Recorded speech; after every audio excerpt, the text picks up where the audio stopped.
Are we ready? Sergeant Bradley. Good morning. Good morning, and welcome to today's New York City Council hearing of the Committee of Mental Health, Disabilities, and Addiction, jointly with the Committee on Hospitals. At this time, will all panelists please turn on their videos? To minimize disruption, please place electronic devices on vibrate or silent mode. If you wish to submit testimony, you may do so at testimony@council.nyc.gov. To repeat, that's at testimony@council.nyc.gov. Thank you for your cooperation, and we're ready to begin. Good morning, everyone. This meeting is called to order. I'm Councilmember Diana Ayala. I want to thank all of you for joining us for our virtual hearing today on this very important issue. Again, good morning. Councilmember Diana Ayala, Chair of the Committee on Mental Health, Disabilities, and Addiction. And I'd like to thank my colleague, Councilmember Carlina Rivera, Chair of the Committee on Hospitals, for chairing this hearing with me today. I would also like to say thank you to everyone who is joining us this morning for this remote hearing. This morning, we are here to discuss the response of New York City's hospitals to the mental health needs of frontline healthcare workers during the COVID-19 pandemic. Arguably, there has never been a time, in my lifetime anyway, when hospital workers have been called upon to face such an extraordinary set of challenges as the ones brought on by the novel coronavirus.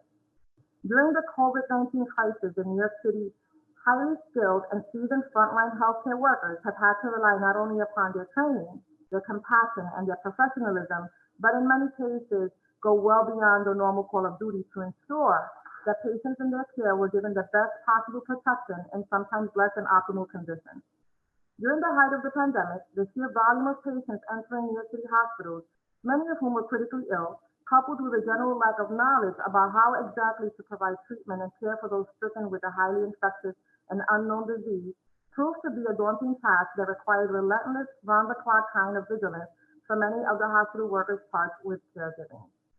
Exposure to the highly contagious virus forced many workers into self-imposed isolation from loved ones and families to avoid transmission.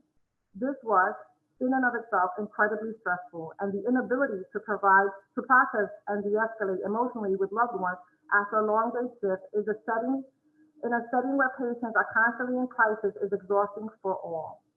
COVID-19 has taken a physical, mental, and emotional health toll on all of our hospital workers who continue to provide a safe place for everyone to do very important, but at times dangerous work. We want to thank all of the frontline health workers for continuing to give everything that they have to ensure that patients receive the best care during this unprecedented crisis.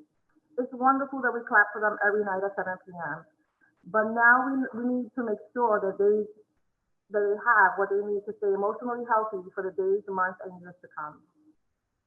This hearing will allow the committee to examine the critical role quality mental health services play during this extraordinary time for New York City hospitals and their frontline healthcare workers.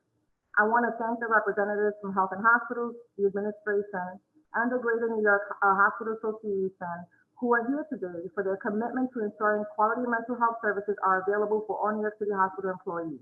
And I look forward to hearing about what is being done to ensure that these services are delivered when and where they are needed, and the role that the City Council can play in supporting these efforts. I also want to thank my colleagues, as well as my committee staff, Senior Counsel Sarah Liss, Legislative Policy Analyst Christy Dwyer, Finance Analyst Lauren Hunt, and my new Deputy Chief of Staff, Michelle Cruz, for making this hearing possible. I now turn to Chair Rivera for opening.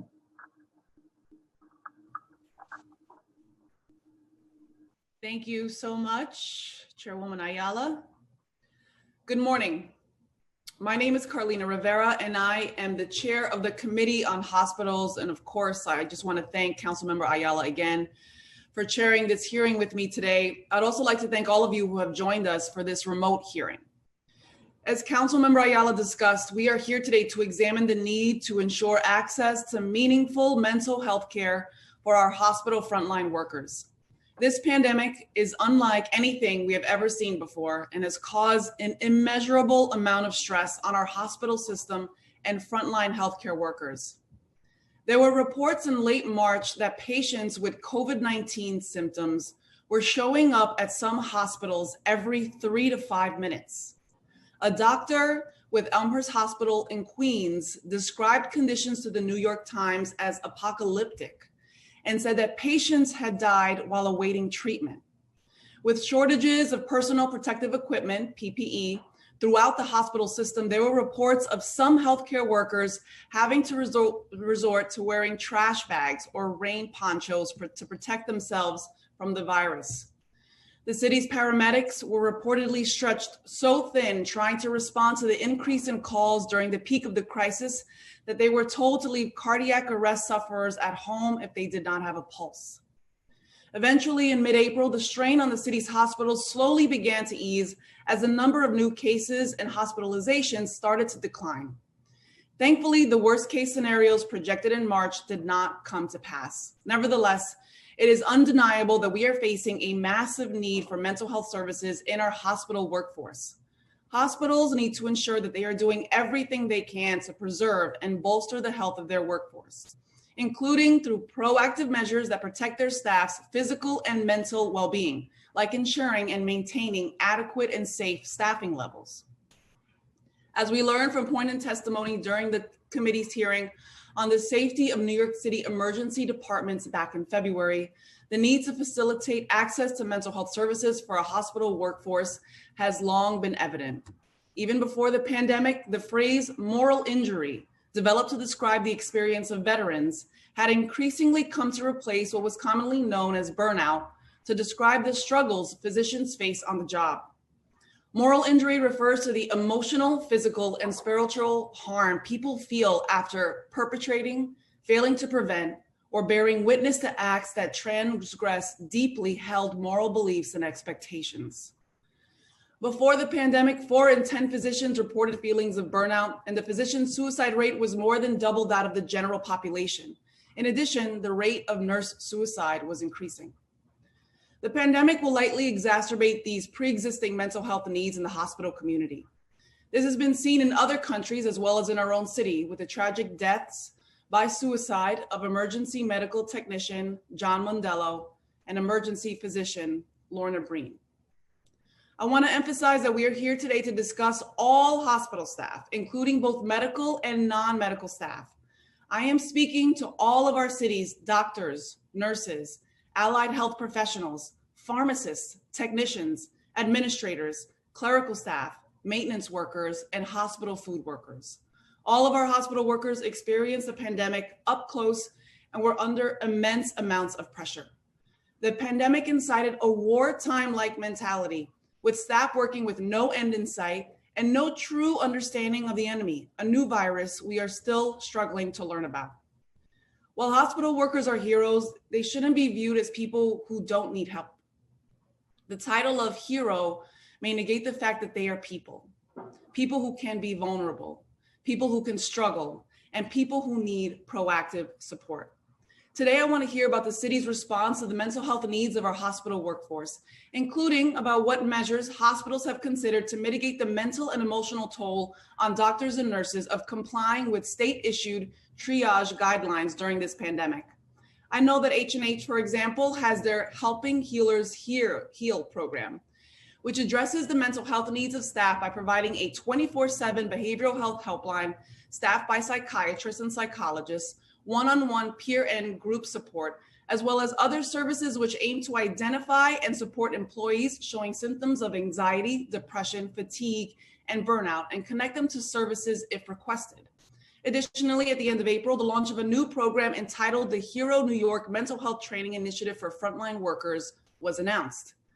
The program tailors DoD's Combat Stress Management Resilience Program, designed for military personnel, to the needs of medical personnel through the use of assessments and webinar trainings.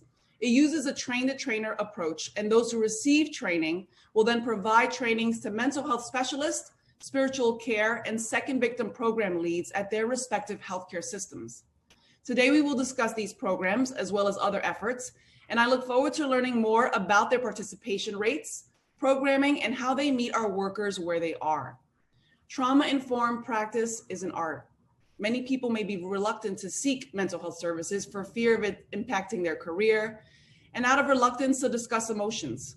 It is intimidating to disclose such needs to one's employer.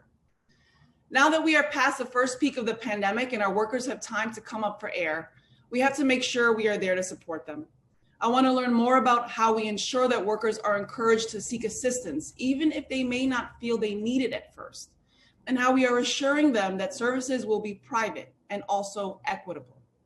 I want to know that our programming serves each member of the hospital team and that such programs are made with this diverse population in mind. Today, I am asking, how are our hospitals taking responsibility and proactively ensuring that our workforce is healthy? The responsibility, the need to actively reach out, the need to ask for help should not fall on our hospital staff.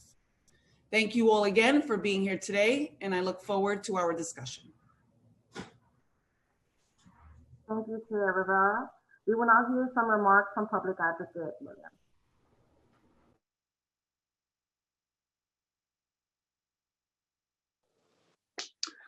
Thank you very much, Chair Ayala, and I want to also thank you and Chair Rivera for this hearing today, as well as the members of the Committee on Hospitals and Committee on Mental Health, Disability, and Addiction for holding this very important oversight hearing on response to our city's hospitals to the mental health needs of our frontline healthcare workers. To all of our essential workers, thank you for keeping our city running during this pandemic.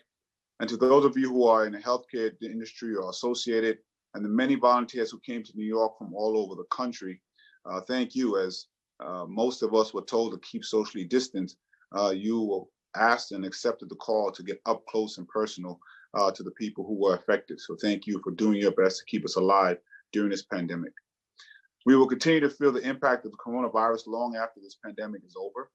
This public health crisis has had a detrimental effect on the mental health of a significant number of New Yorkers, many of whom are doctors, nurses, EMTs, paramedics, and hospital workers and administrators. Many of them, too many, have lost their lives to COVID-19, and those who did not have suffered the trauma of seeing patients and their colleagues die from the virus, which has severely impacted and can continue to impact their mental health. All of us should recognize the difficult job the healthcare workers in this city have had to carry out during this pandemic and the trauma they have experienced because of it. What is even more unfortunate is the fact that this trauma has driven a number of these healthcare workers to take their own lives. My thoughts and prayers of healing are with this family, with those families and those individuals. Given this horrifying impact, the state and the city have taken steps to provide aid to those healthcare professionals struggling with COVID-related trauma. In early May, the State Department of Financial Services began requiring New York regulated health insurers to waive all cost-sharing fees, including deductibles, co-pays, and co-insurance for in-network mental health services for frontline workers. The agency also issued an emergency regulation prohibiting insurers from imposing out-of-pocket costs for telehealth and in-person mental health services rendered by in-network providers on an outpatient basis. The state also established a crisis text line to provide 24/7 emotional support for frontal health care workers. At the end of April, the mayor announced an initiative with the Department of Defense here in the city, where the U.S. military trauma specialists will provide counseling to our city's frontline workers, intended to help healthcare workers overcome the trauma inflicted by this pandemic. The program was expected to be fully operational as of May. As part of the initiative, trauma specialists assess individual hospitals and tailor programs to fit their needs.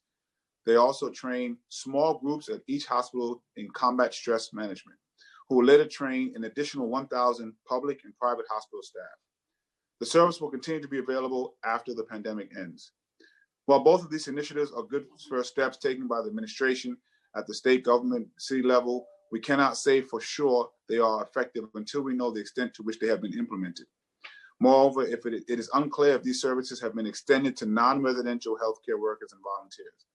And while there are no citywide COVID-19 statistics of deaths by suicide yet available, anecdotal evidence hints at an increase in New Yorkers taking their own lives, especially over the past 3 months. Emotional stress, social isolation, lack of access to mental health care at the start of this pandemic, and the closure of churches and houses of worship and community centers are among the troubling factors brought on by this public health crisis that have impacted the mental well-being of many New Yorkers. As if COVID-19 is not horrible enough, we also have to worry about racism and how the recent cases of police brutality have affected Black and brown New Yorkers, many of whom are healthcare workers themselves. Many of them I have seen on the streets also protesting after their shifts are over. They now have to deal with trauma from the coronavirus, in addition to the trauma that comes with seeing a systemic racism continue to take the lives of members of communities of more color. It is hard to say what the long-term impact of COVID-19 on mental health will be. However, the city has the ability to minimize the harm that it will inflict on New Yorkers. It is important to look at the efforts that we are putting toward treating COVID-19 patients whose physical health is at risk, and put that same energy towards treating the mental health of those of us who have been traumatized by this virus. I look forward to hearing how our hospitals have utilized their resources to ensure that our frontline workers are getting the mental health treatment they need, and particularly knocking down the stigmas associated with getting the mental health services that we all need. Thank you. Thank you. I would like to now acknowledge my colleagues who have joined us, Council Members Cabrera, Anthony Samuel, Reynoso, Borelli, Moya, Levine, and Van Bramer. Hopefully I didn't forget anyone. And I will now turn it over to our committee council to go over some procedural items. Thank you, Chairs Ayala and Rivera. I am Zé Manuel Hailu, Counsel to the Hospitals Committee of the New York City Council. Before we begin testimony, I want to remind everyone that you will be on mute until you are called on to testify. After you are called on, you will be unmuted by the host. I will be calling on panelists to testify.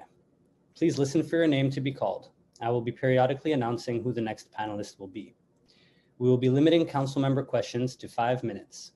This includes both questions and answers. Please note that we will not be allowing a second round of questions. Thank you. For public testimony, after the first panelist, individuals will be called up in a panel of 3. Council members who have questions for a particular panelist should use the raise hand function in Zoom. You will be called on after everyone on that panel has completed their testimony. For panelists, once your name is called, a member of our staff will unmute you, and the Sergeant at Arms will give you the go-ahead to begin after setting the timer. All public testimony will be limited to 3 minutes. Please wait for the Sergeant to announce that you may begin before delivering your testimony. I will now call on the following members of the administration to testify. From Health and Hospitals, Dr. Eric Way, Dr. Charles Barron, Dr. Rebecca Lynn Walton, Jeremy Segal, and from the Department of Health and Mental Hygiene, Dr. Myla Harrison. I will first read the oath, and after I will call on each panelist here from the administration individually to respond. Do you affirm to tell the truth, the whole truth, and nothing but the truth before this committee, and to respond honestly to council member questions? Dr. Way?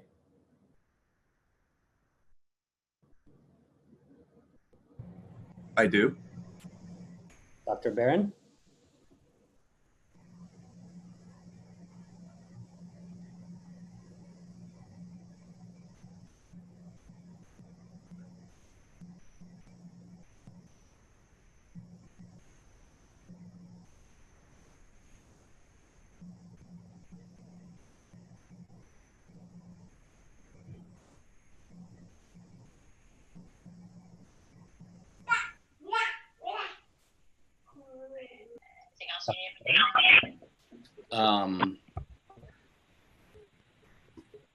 We should order,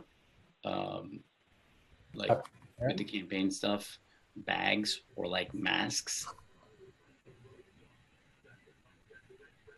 Okay. Or like staff. We'll move to Dr. Lynn Walton.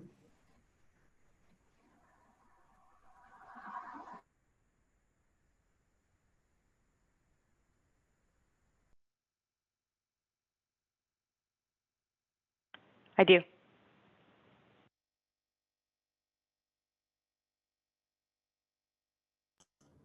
Mr. Segal?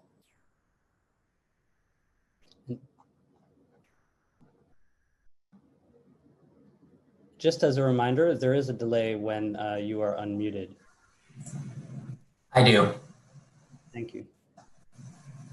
Dr. Harrison?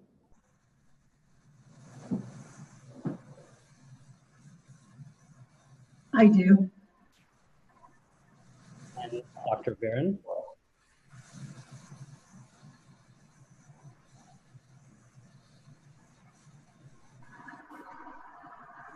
I do. Thank you. Dr. Wade, you may begin when ready.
Thank you, Dr. I guess I was on mute.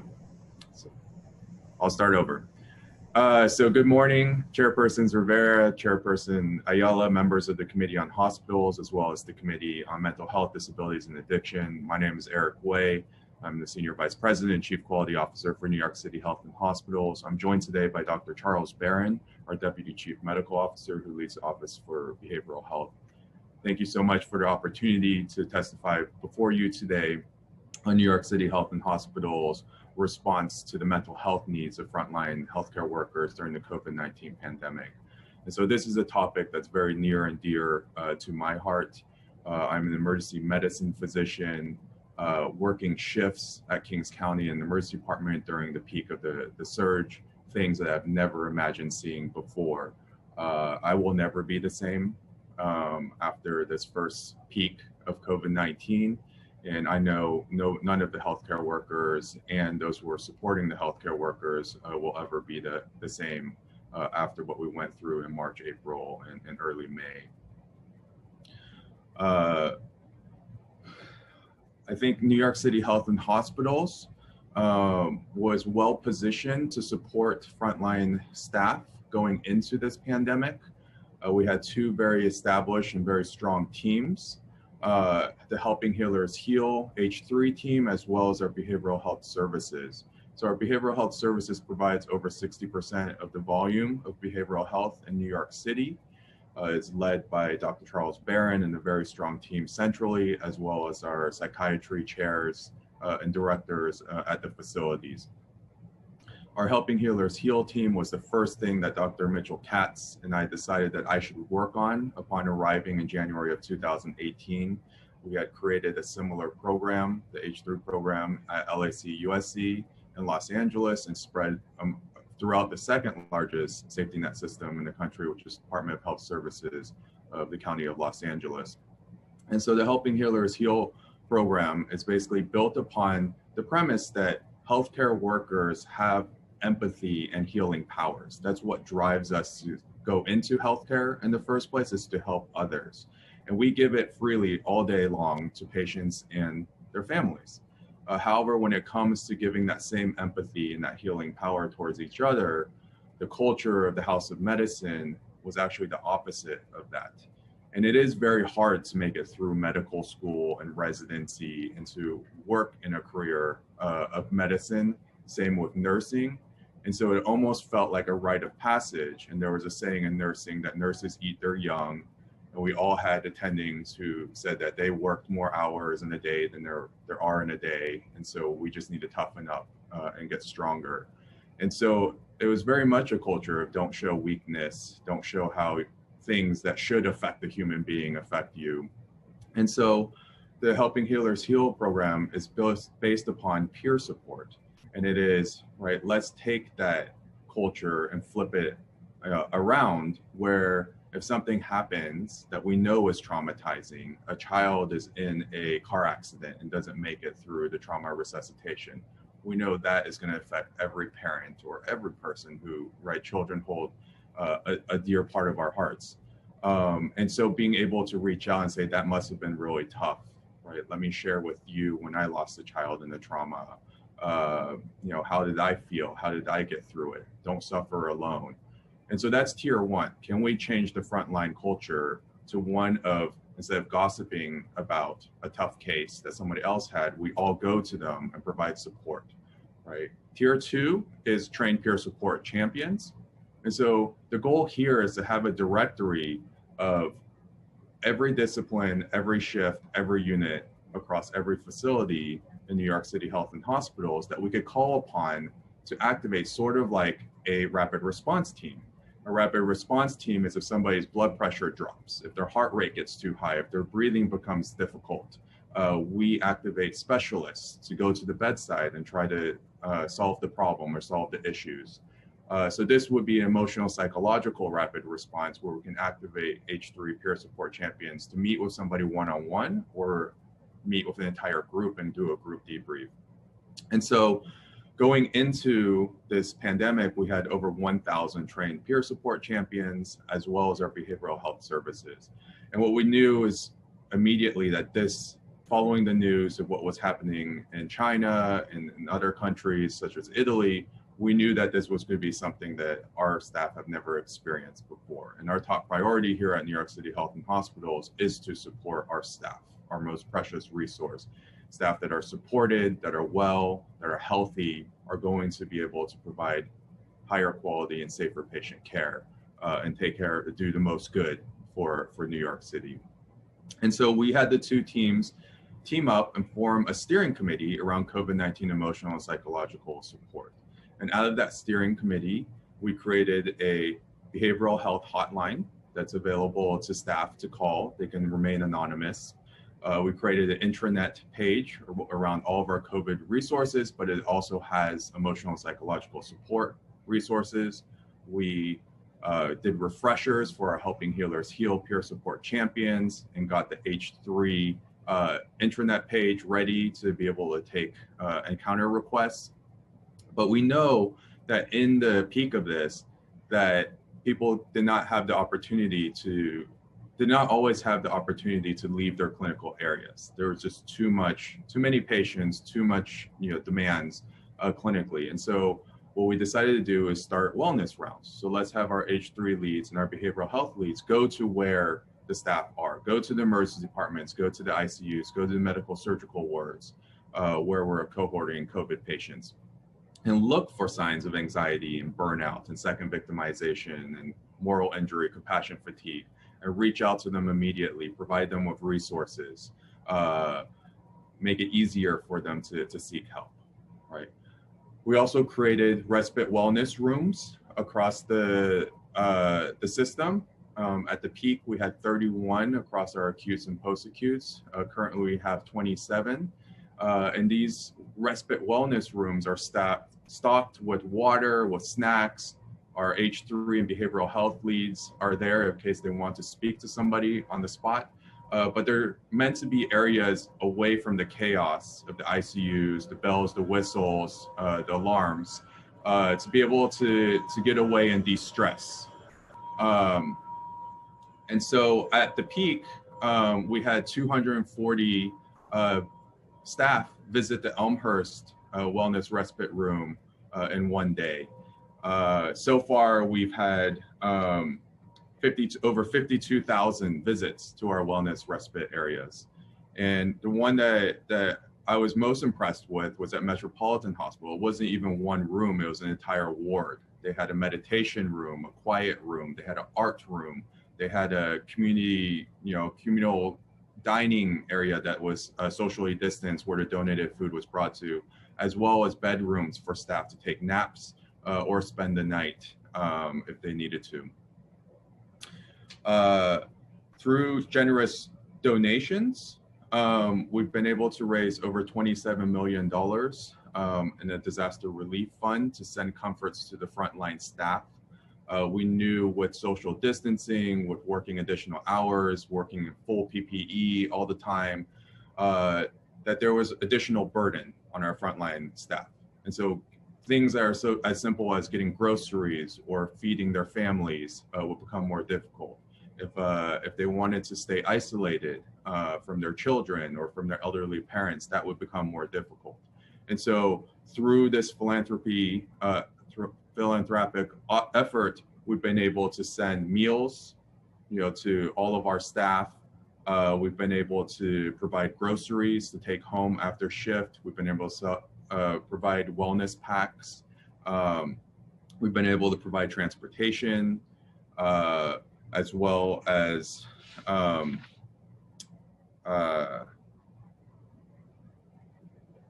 other comforts to reduce the burden on our frontline staff. Additionally, we know that the topics in a pandemic or the knowledge and the skills are slightly different. And so we've been able to do a lunchtime webinar series over 34 trainings. And this is open to all frontline staff as well as managers, teaching them things around empathy, having difficult conversations, stress management, that we've received a lot of positive feedback, especially from managers who feel more empowered as well as prepared to have supporting conversations with their staff. And it's something that we're very excited about, is this 7-agency collaboration. We're very grateful to the mayor, the First Lady of New York City, as well as the U.S. Department of Defense. So not only did our military partners come in and provide much needed clinical care to COVID-19 patients at the peak of the surge, they actually were the ones who reached out to us and said, this is the closest that we've seen to a combat situation in a civilian hospital or a civilian setting. Can we share some of the lessons learned that the Department of Defense has gained through being at war for the past 18 years?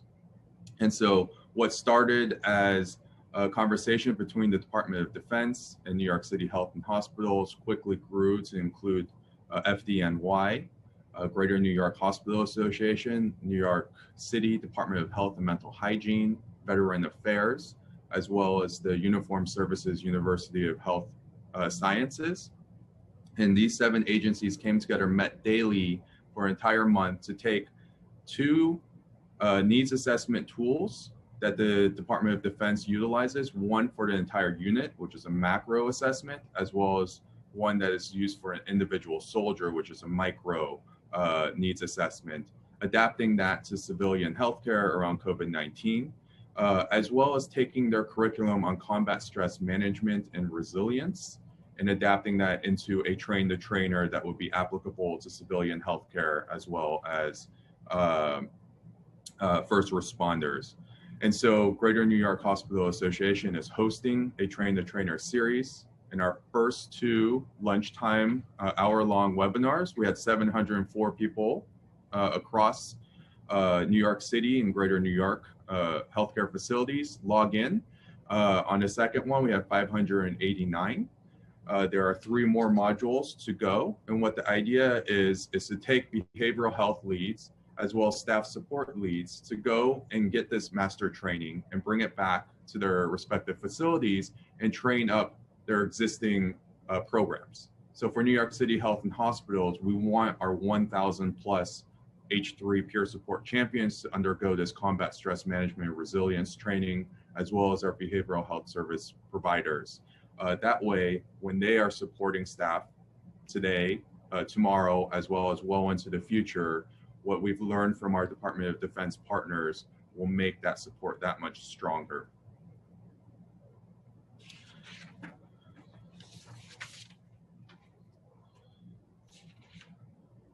So I think, in summary, we know that this is a great risk to our healthcare frontline heroes.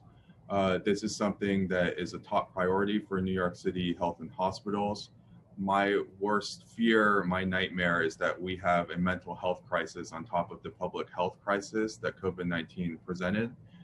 A pact that I ask everyone who undergoes H3 training with me and my team is that we make the pact that we've all seen the negative effects of second victimization, people dropping out of the field, depression, suicide, let's not lose one more colleague, friend, healthcare worker to the effects of second victimization. That remains my commitment, as well as the commitment of Charles Barron and our entire system, is to support our staff so that we do not relive the tragedies that we've seen in New York City so far with suicide. And I thank you for the opportunity to testify before you today, and we look forward to your questions.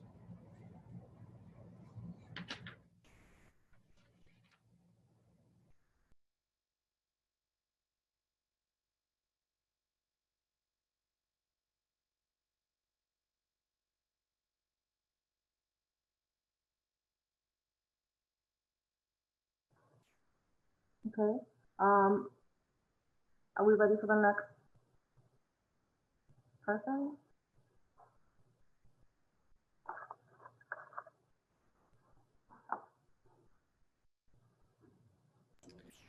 So I believe now we're ready for any questions you may have, Chair Ayala.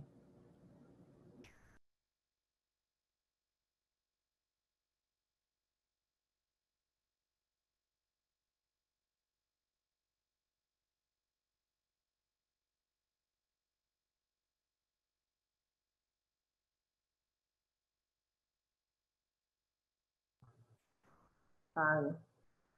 Bear with us. This is the new era. This is the new system that we're all operating under. It's very stressful.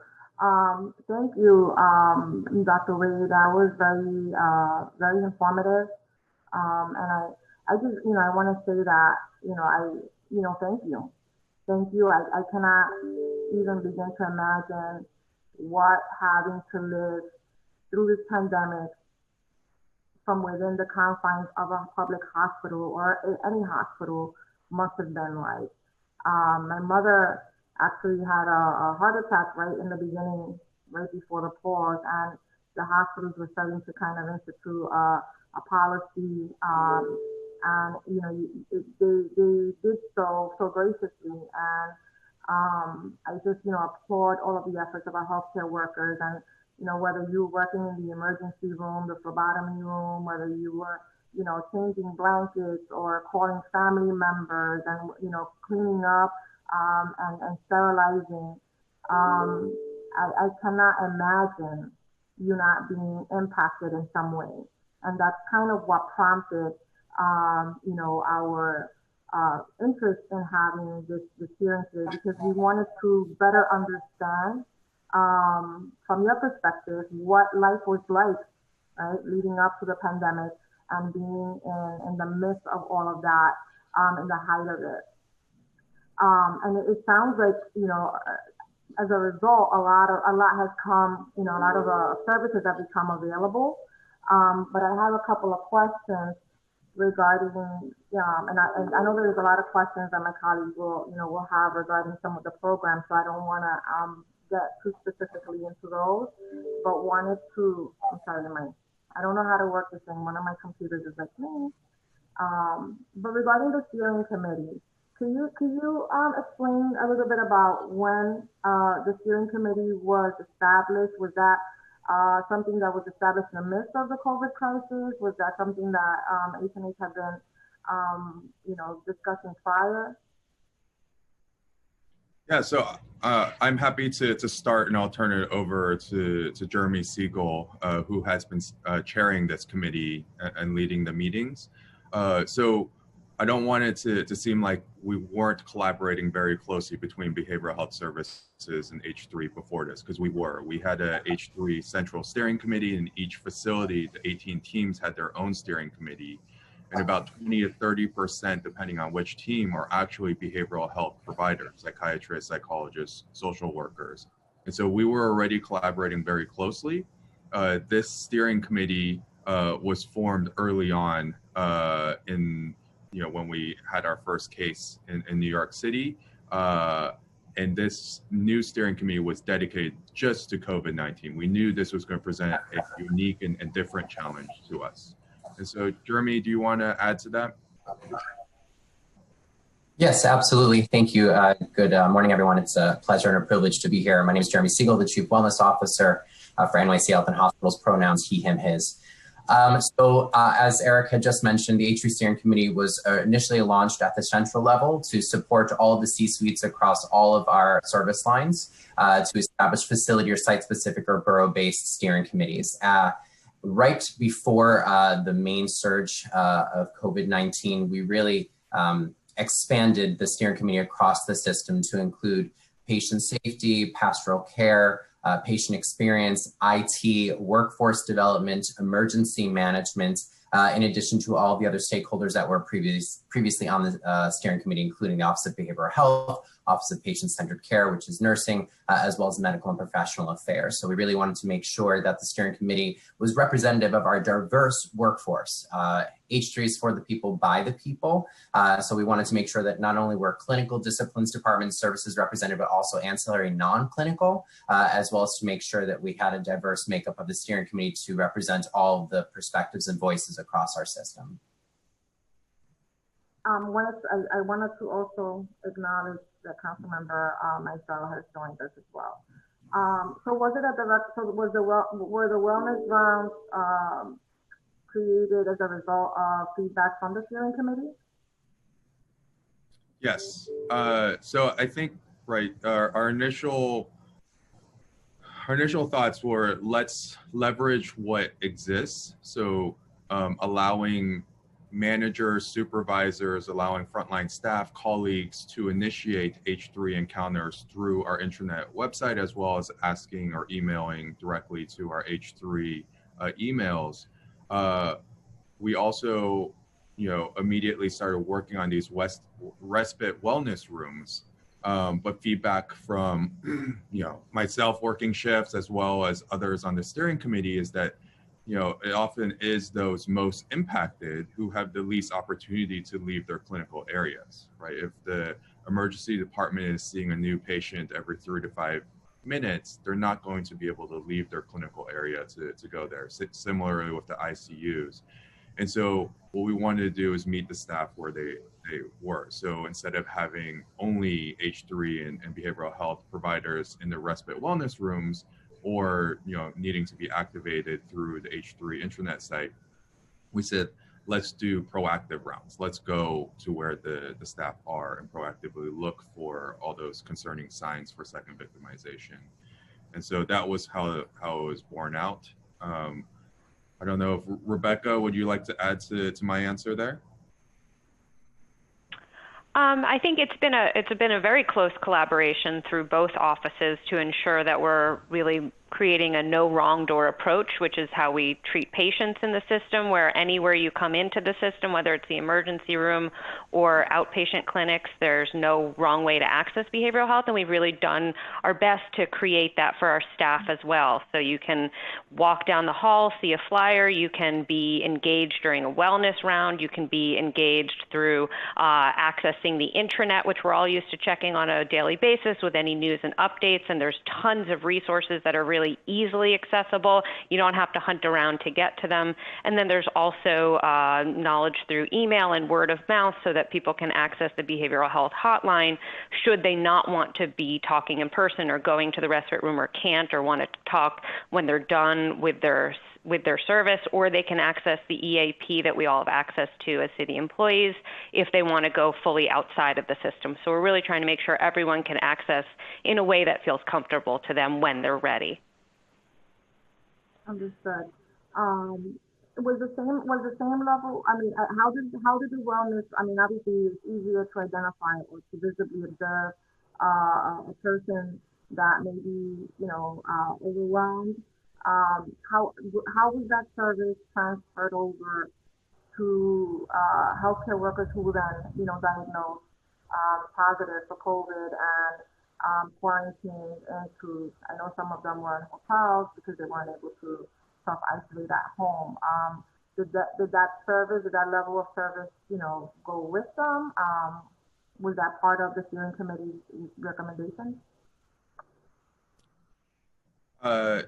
Yeah, so let me know if I'm interpreting the question is if somebody test positive, an employee tests positive, and they need to leave the clinical area, either to isolate at home or in a hotel if they can't isolate safely at home, are these services still available to them?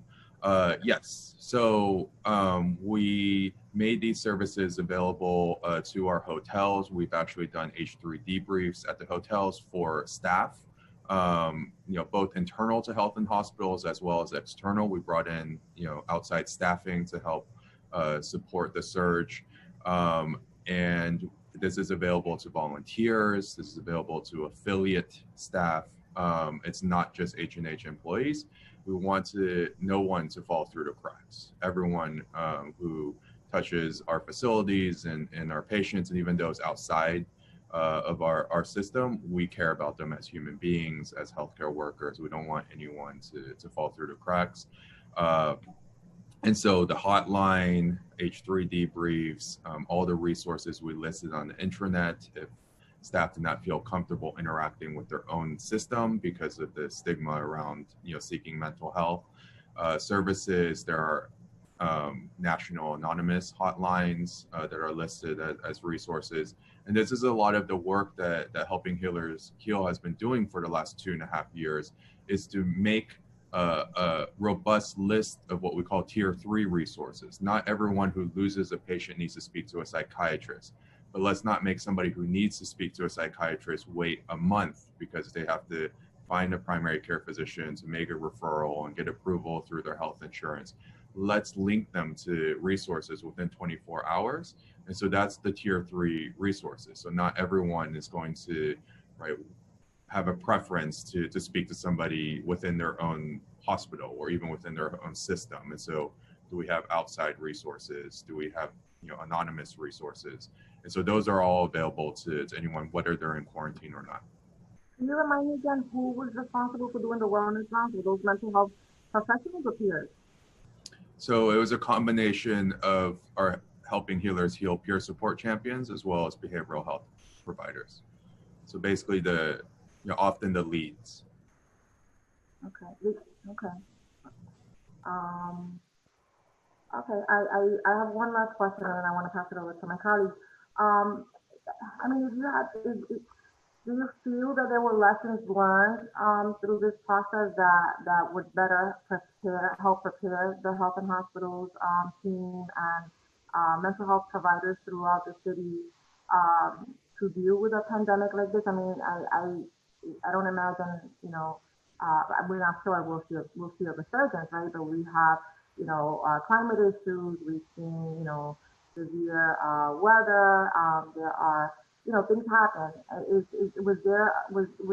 Did you walk away, or are you walking away because we're still in the midst of this, right? And there's still so much uncertainty, with a sense that there were lessons learned that, that we can apply, should we need to in the future? Yeah. I think, we would be incredibly irresponsible to say that there weren't lessons learned throughout the surge, right? This is a once in a century event, a viral pandemic. And just like if we were able to take the same test over, we might do many things or answer many things differently. Does not mean that what everyone did throughout the entire surge was do everything in their powers to save as many lives as possible. And so I think, we are very much still in the pandemic, and it's actually, I found, after kind of the bell curve of that first peak past each clinical area, so it passed the emergency department first as social distancing measures were working. That was the first opportunity that many of the staff who work in the emergency department had to really catch their breath and then process all the trauma that they had been through, right? While you were, I felt like we were drinking out of a fire hose. It was adrenaline, right? 18-hour days, right? Just go, do everything you can. Adrenaline, there's no time to process. It was really when, I showed up to a shift and I was like, where did all the patients go? And then I realized, right, everyone around me was starting to process, is starting to work through the grief. They had seen so much critical illness, and they had seen so much death, that everyone was in a different stage of the grieving process for their patients, the moral injury, all those things were flooding in. So we rapidly said, while the volume is down, right, because as the COVID volume decreased, the community was still not coming back to the emergency department right away for fear of being exposed to the virus. We said, let's do group debriefs outside, 8, 10, 12 staff members, multidisciplinary. Let's go out into the ambulance ramp, folding chairs 6 feet apart, and process together. And set an internal goal for every staff member, regardless of discipline, to be part of a group debrief. And so multiple goals here. So one, you can't explain to anyone what it was like in the emergency department. The people who really truly know how you're feeling and what you went through are those who had that shared lived experience, those who were shoulder to shoulder with you, in the peak of the surge. And so processing together, it's very therapeutic with peers. And a lot of staff have actually told me they feel more supported at work than they do at home, because their friends and family just can't understand, right, what they went through. And so the group debrief allows individuals to identify, maybe I need more services, more support, right, hearing what other people are going through, and also gives their colleagues the opportunity to say, hey, Dr. Wei is struggling a bit, right? Can we have Helping Healers Heal come back and meet with him one-on-one? Can we all make a commitment to reach out to him so that he's not sitting at home, trying to cope with this alone? And so the more opportunities to not let somebody fall through the cracks. Thank you so much. And if I didn't say it enough, thank you to all of you for all of your work. And I want to turn it over to Chair Rivera.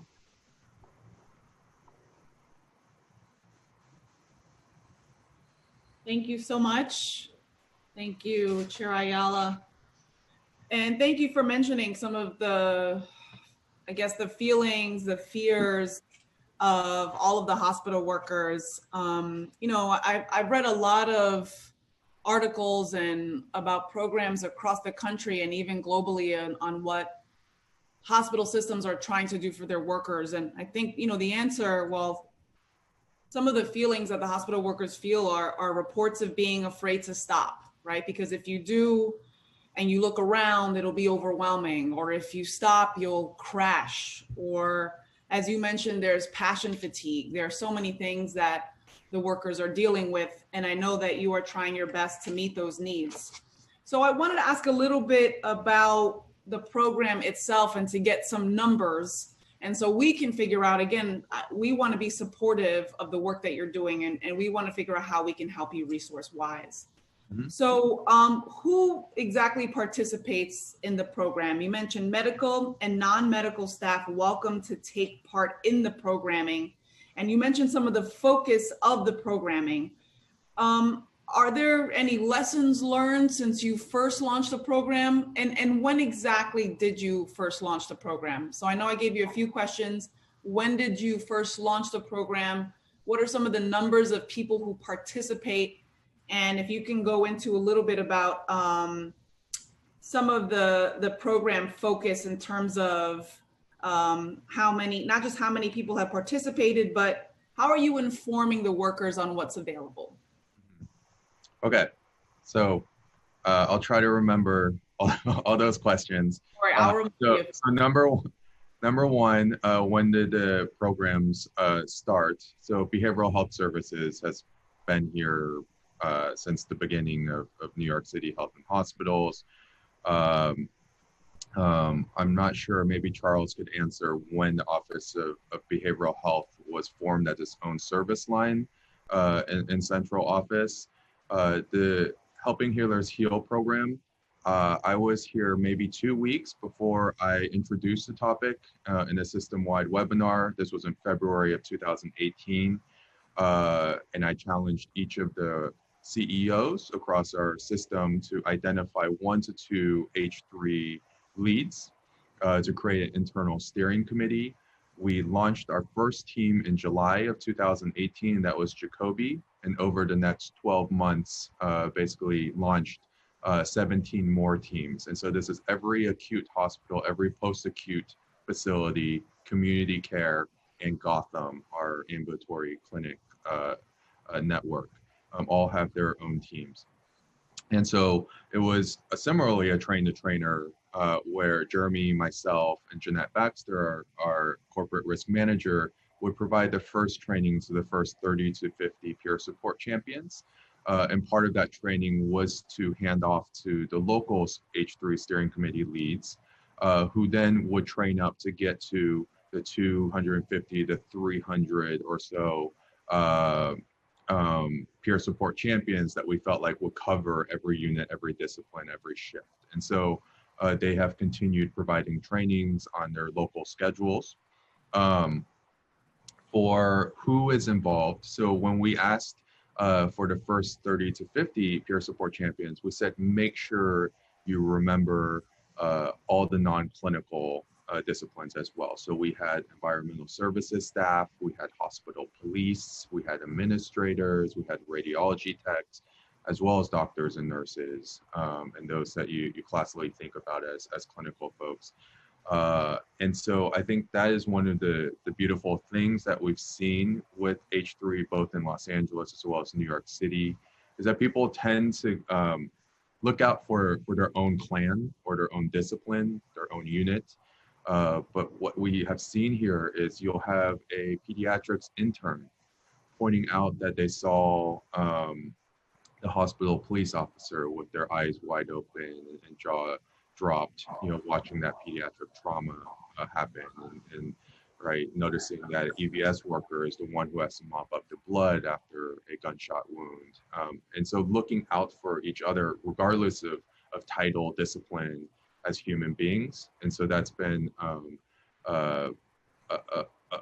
much welcomed in success, I think, of this program. We have trained over 1,000 peer support champions who have provided over 700 one-on-one and group debriefs that were logged. And so we know this happens in real time.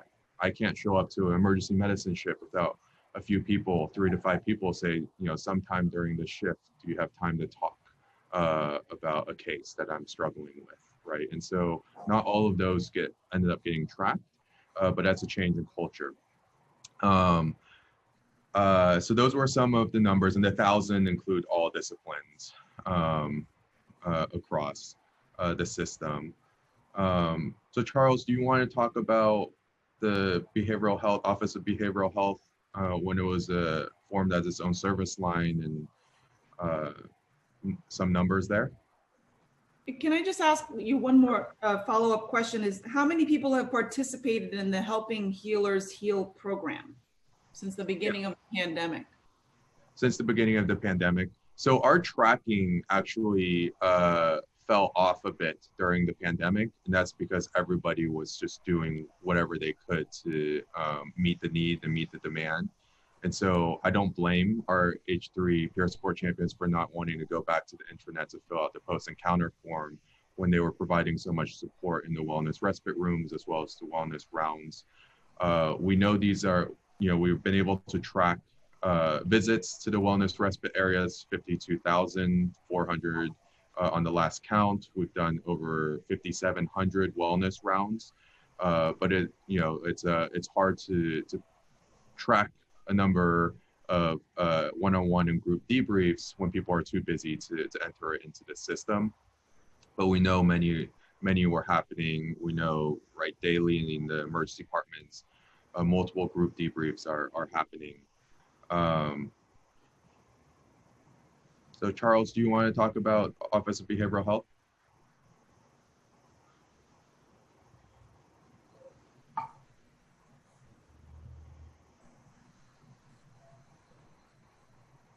Sorry, can you hear me now? We can hear you. So thank you for allowing us to talk about this experience, as it has been one like none other we've experienced. The Office of Behavioral Health as a service line was formed about 5 to 6 years ago. During that time, as both chairs understand, that oftentimes our patients in the behavioral health services may present challenges in management. We began to develop sort of the beginnings of what became H3 at our facilities, that the staff sort of on their own wanted to support people who might have experienced trauma, in that, both psychological trauma or physical trauma. So we began to form in each of the facilities a core group who would voluntarily provide support to anyone who had been through a bad experience. We also built on the experience we had with 9/11 and Superstorm Sandy, in the sense of providing support not only to within the Department of Behavioral Health, but also within the hospitals that they served in. So this sort of became a rudimentary thing when Dr. Wei and Dr. Katz really wanted to be a much more formal program for the entire facility. Our staff were certainly very happy and very eager to participate in, and I think that's what helped us. And as Dr. Wei says, we like to look out after our own, so we're really in the business of supporting. Thank you. How do the programs handle moral injury from stressful medical decisions brought on by maybe the lack of equipment or the staffing?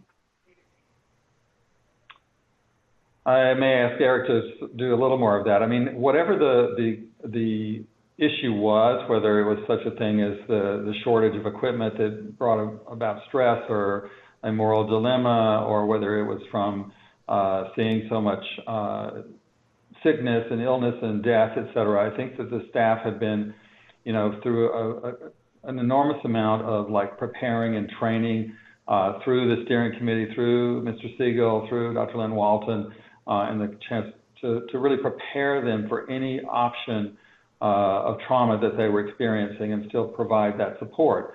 It may be then that we would ask them if they wanted to go forward to maybe a specialist that specialized in that kind of trauma. And so it was on site, and yet also we extended other help for them. Are there any lessons learned from the implementation of triage guidelines?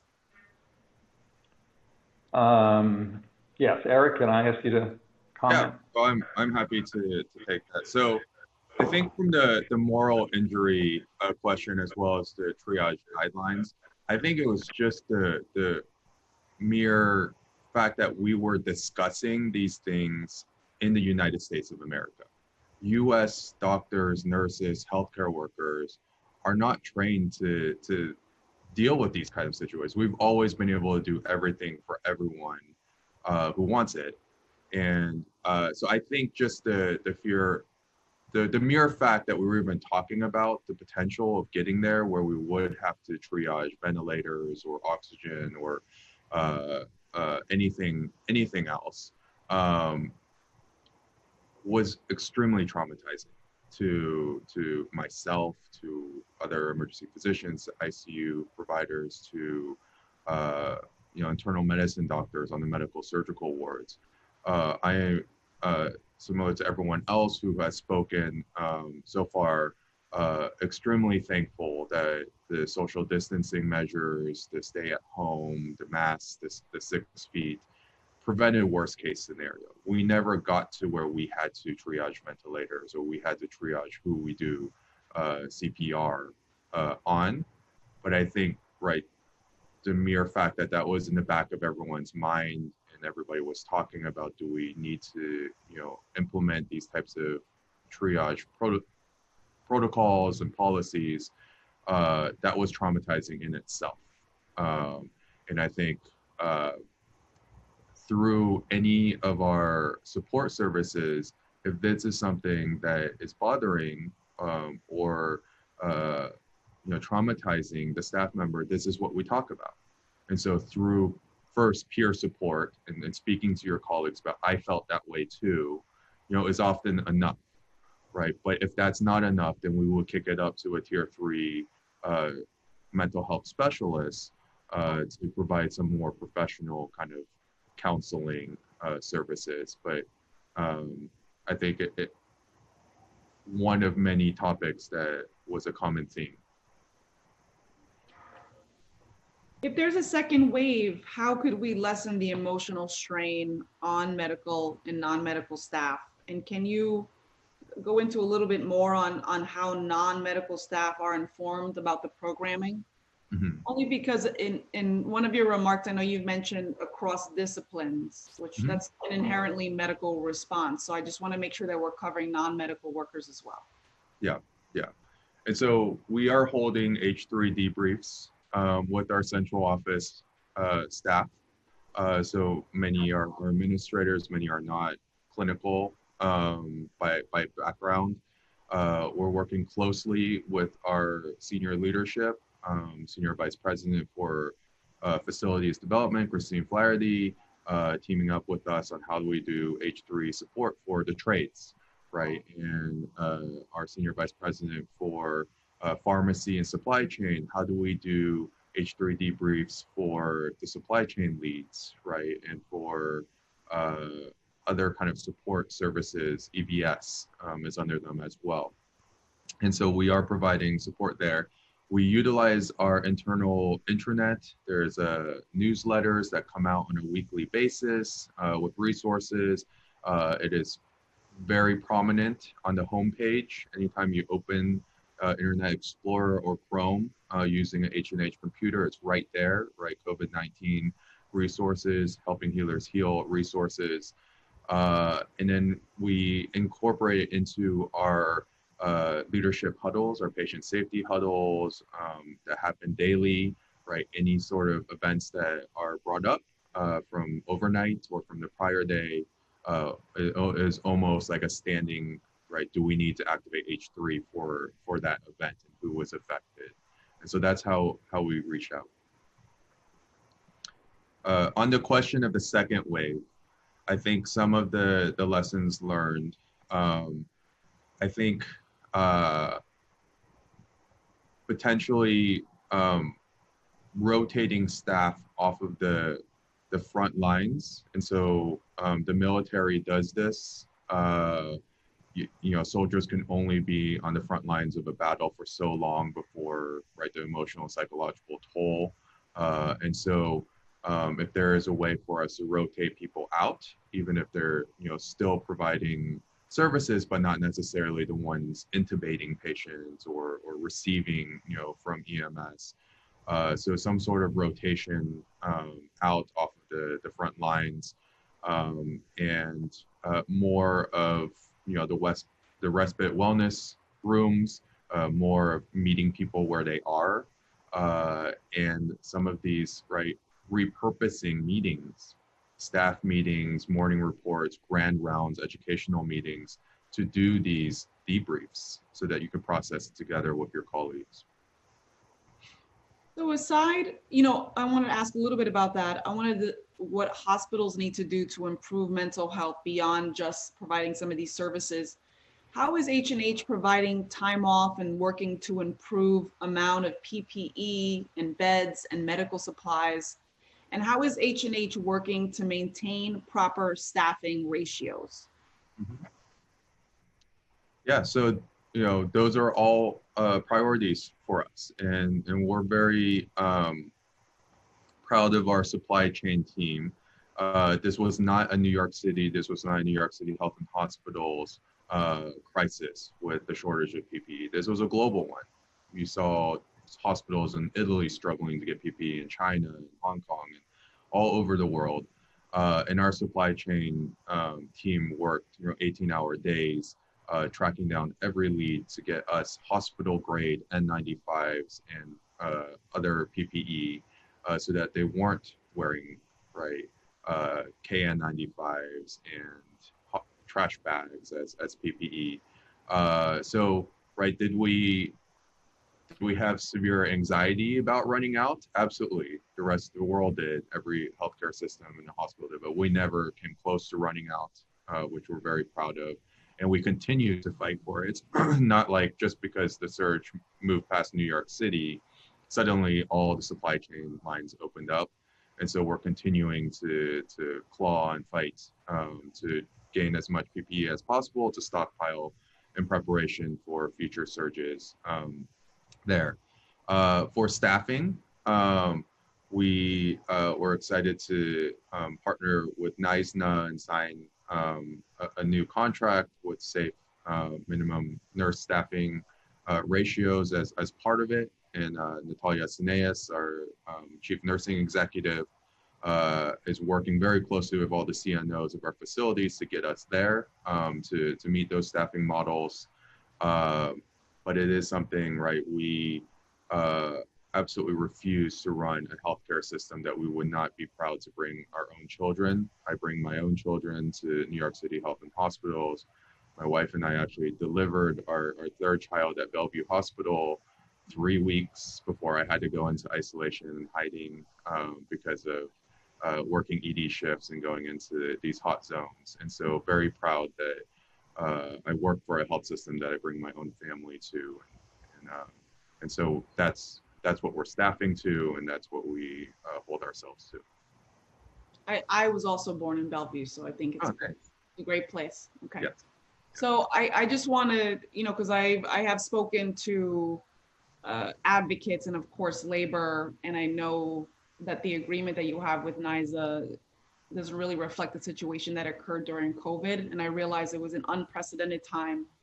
And you said there were shortages all over the world. And I have looked at strategies and things in Singapore and Wuhan and in cities in Italy and Canada and Illinois and Hawaii and Iowa and Virginia and California, just to see if we can learn from other places. Mm-hmm. So, because of the stress that happened during COVID, I just want to ask a couple questions. One was, there was a Wall Street Journal investigation that highlighted this kind of situation and these conditions as an issue. So how many traveling nurses and medical staff were brought on at H&H at the height of the pandemic?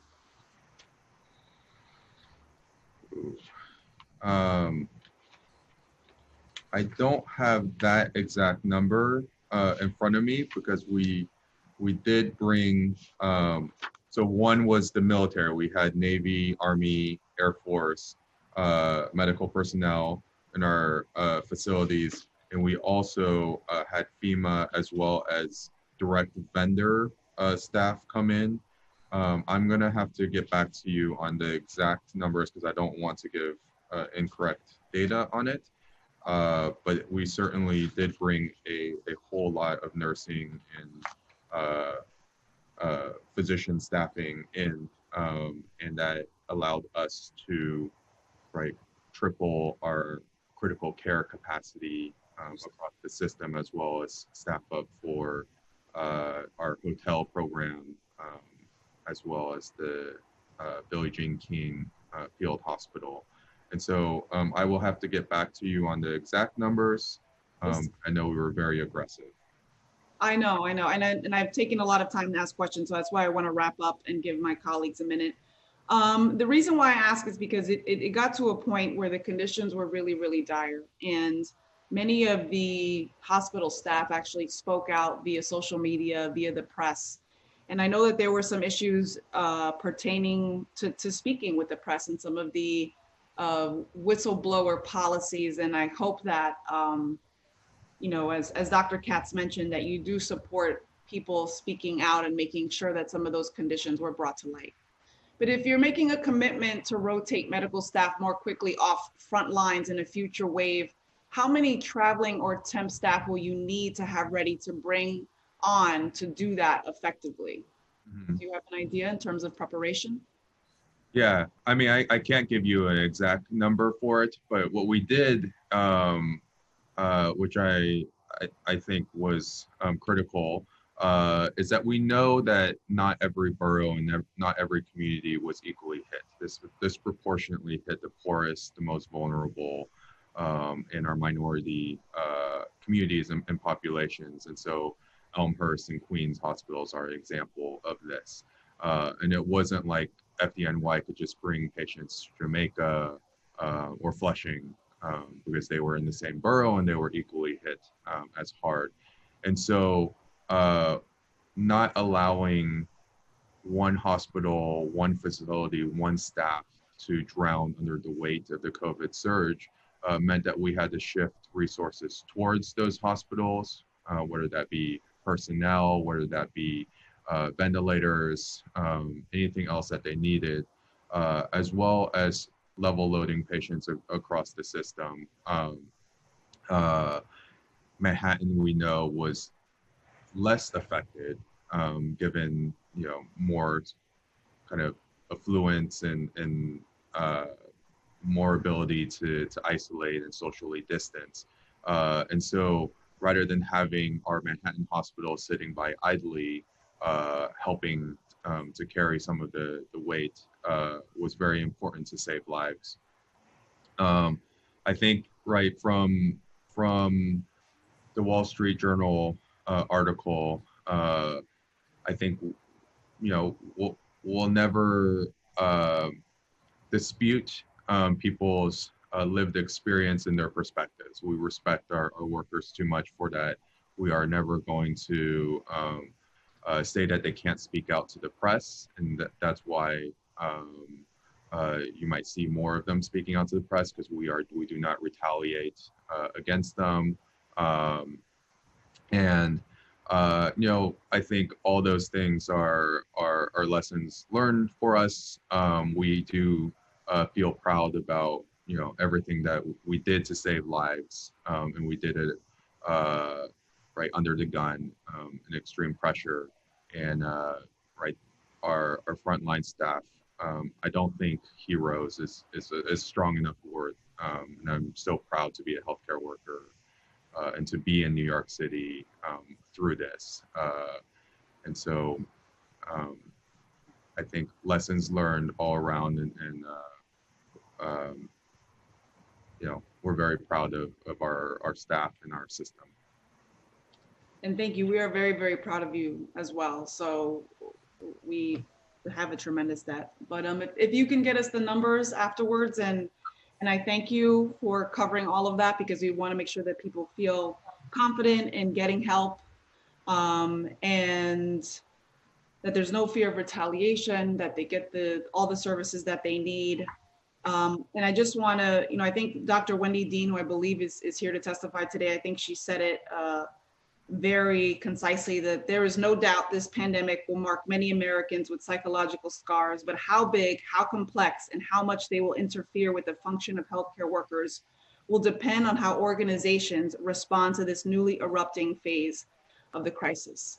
So we are happy to be partners with you and making sure that people get the services and help that they need in the language that they are most comfortable, regardless of their position. Thank you very much. And thank you, Chairwoman, for the time.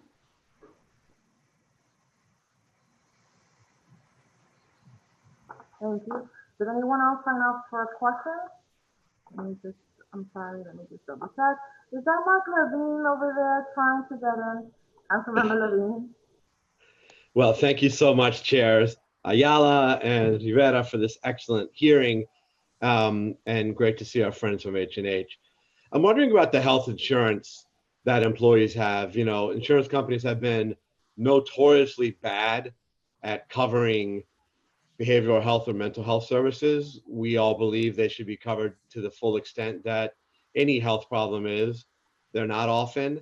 Could you talk to us about the copays required for mental health services under the insurance plans that your staff have, how broad the network of coverage is, and just how well served their insurance how well served they are by their insurance coverage when it comes to mental health needs? Sure. Thank you so much for that question. I'll start, and then I'll ask Charles to add to it.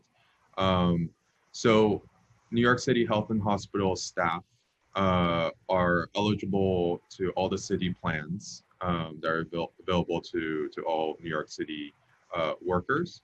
Sorry, does that include, sorry, Dr. Wade, does that include part-timers as well?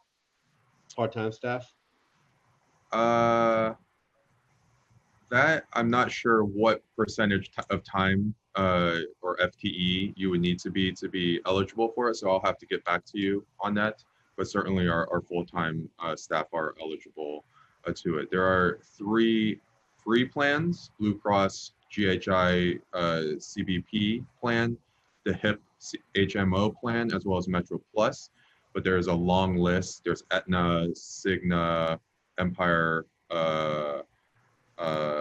other GHI, other HIP, Metro Plus Gold, which I have, Vitra, are some of the insurance plans that are available.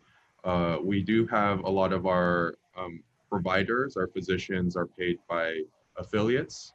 So NYU for Bellevue, Mount Sinai for Elmhurst, PAGNI for many of our sites. And so their kind of menu of health plans varies depending on what's available to Mount Sinai staff, what's available to NYU staff, and then PAGNI has its own list.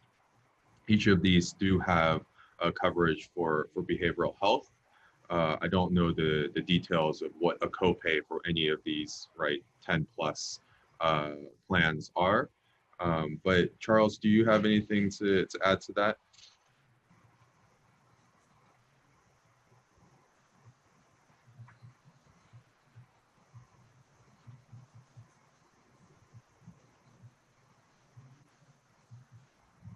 Okay. Charles, I think you're on mute. Thank you. Sorry. Technologically challenged. So I don't also know the copays for these, but that they're relatively minimal. One of the things that behavioral health and health in hospitals as a system has been in support of is parity for behavioral health, mental health, substance use services, along with the physical illness benefits.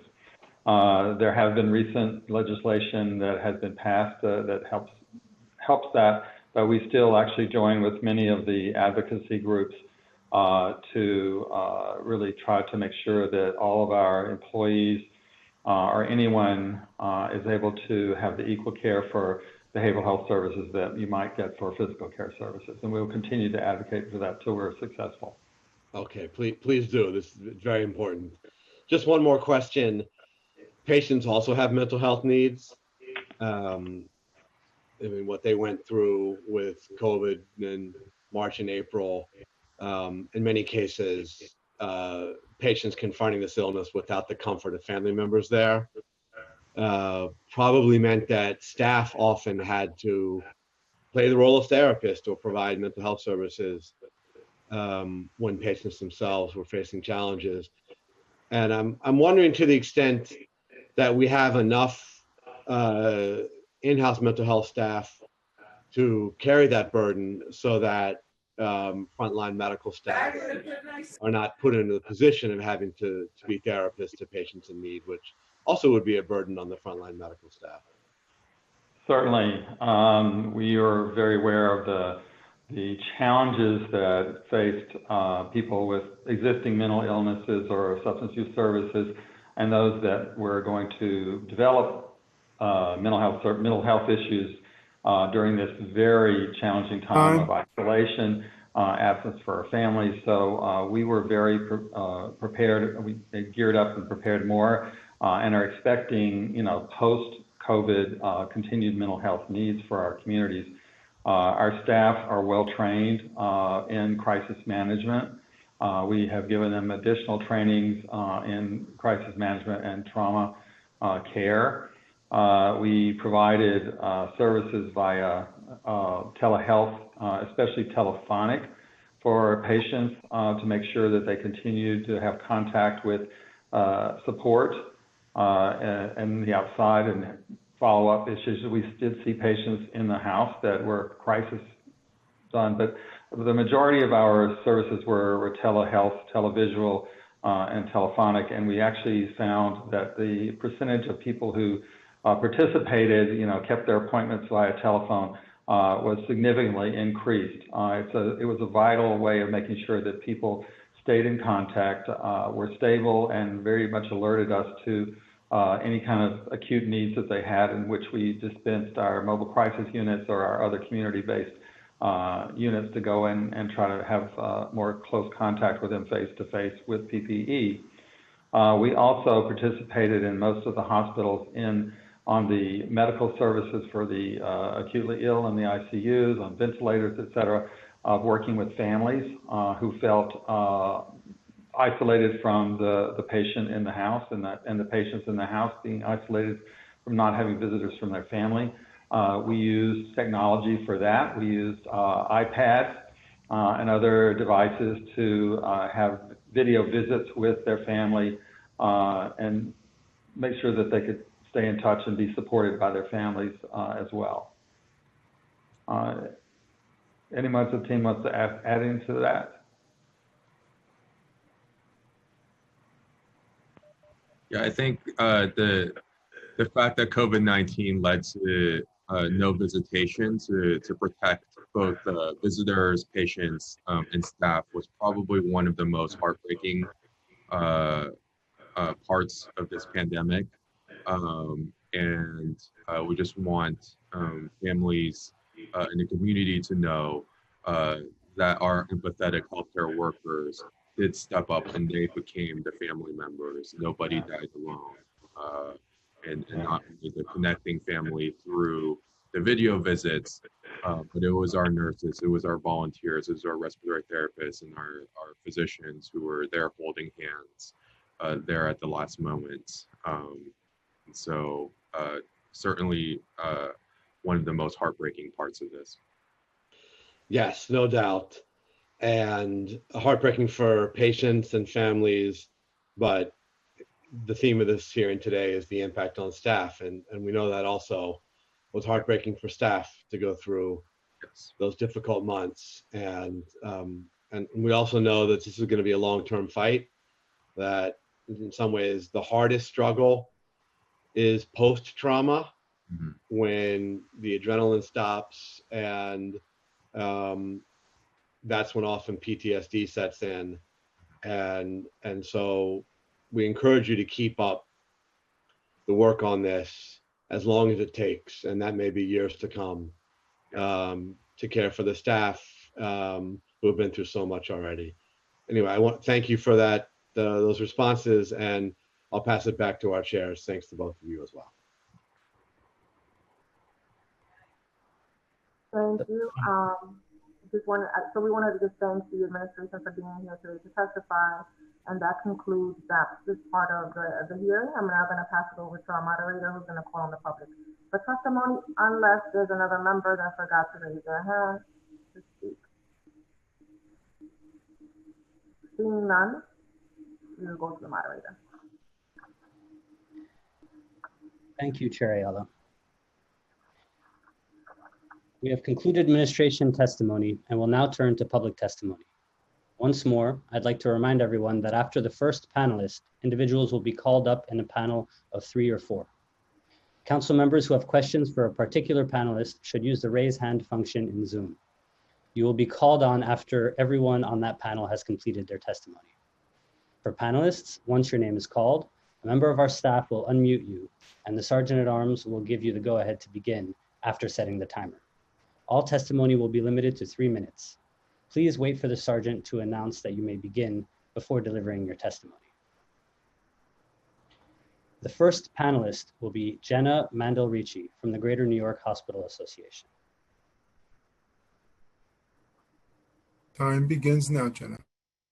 Thank you. And thank you so much to all of my Health and Hospitals colleagues that just presented. Chair Rivera, Chair Ayala, and members of the Committee on Hospitals and the Committee on Mental Health, Disabilities, and Addiction.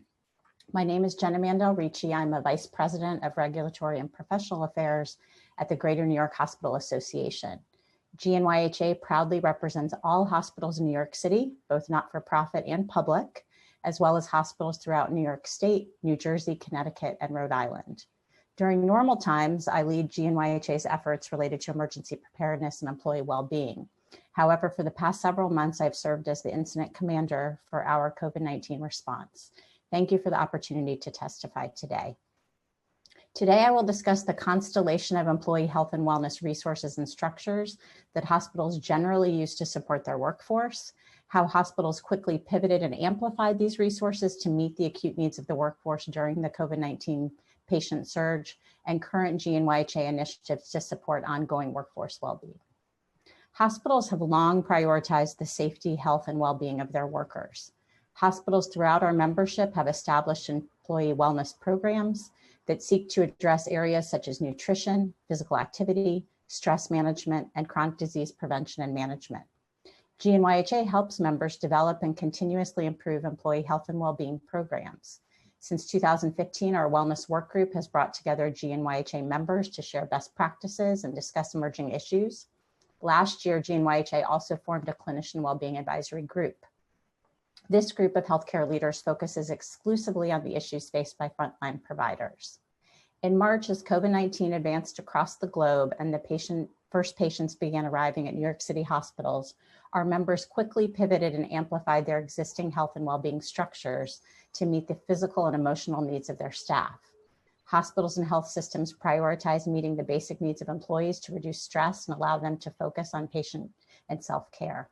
For example, Mount Sinai Health System created a webpage for staff that outlined resources for employees seeking help with food, transportation, childcare, and other basic needs. To reduce confusion and fear and to help ensure accurate messaging, hospitals and health systems prioritize frequent communication to employees. For example, the Montefiore Health System president and CEO led daily Montefiore Together phone calls for all health system staff. And while hospitals and health systems prioritize the mental health of all staff during the COVID-19 crisis, they paid special attention to frontline healthcare workers treating severely ill COVID-19 patients. For example, New York Presbyterian at Columbia prepared a guidance document on how to conduct small group debriefing sessions focused on coping strategies. As the patient surge decreased, hospitals began focusing on the intermediate mental health impacts on their workforce, with an emphasis on normalizing feelings of anxiety, stress, and grief. Thank you. Providing staff members with strategies and opportunities for self-care and access to counseling services. GNYHA is actively supporting member hospitals through a number of initiatives, some of which you've already heard about today, including Hero New York, and I can mention others during questions if you like. New York City's frontline healthcare workers accomplished the extraordinary during the COVID-19 patient surge. As they process the grief and anxiety of that experience, they also face an uncertain world of living and working in an ongoing pandemic and social upheaval. GNYHA and our members intend to support them so that they can thrive during these difficult times. Thank you for the opportunity to testify on this critically important issue, and I'm happy to answer any questions you may have. Thank you. Thank you.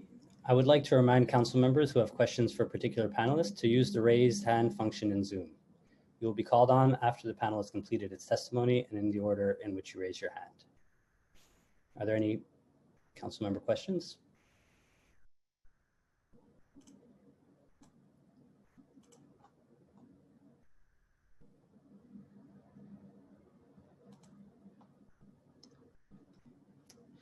Chair Rivera, please go ahead. Hi, yes, thank you so much for being here. I just wanted to ask about some of the, particularly about the HERO program. I wanted to ask how many hospitals have taken part in the Train the Trainers program. I'm assuming all of them have some version of the program, if not that exactly. And who participates? How are you making it available in some of the voluntary hospitals? And if you could just give us a little bit more, some more details on how you're promoting the program and how you're making sure that every level of position feels comfortable in accessing services.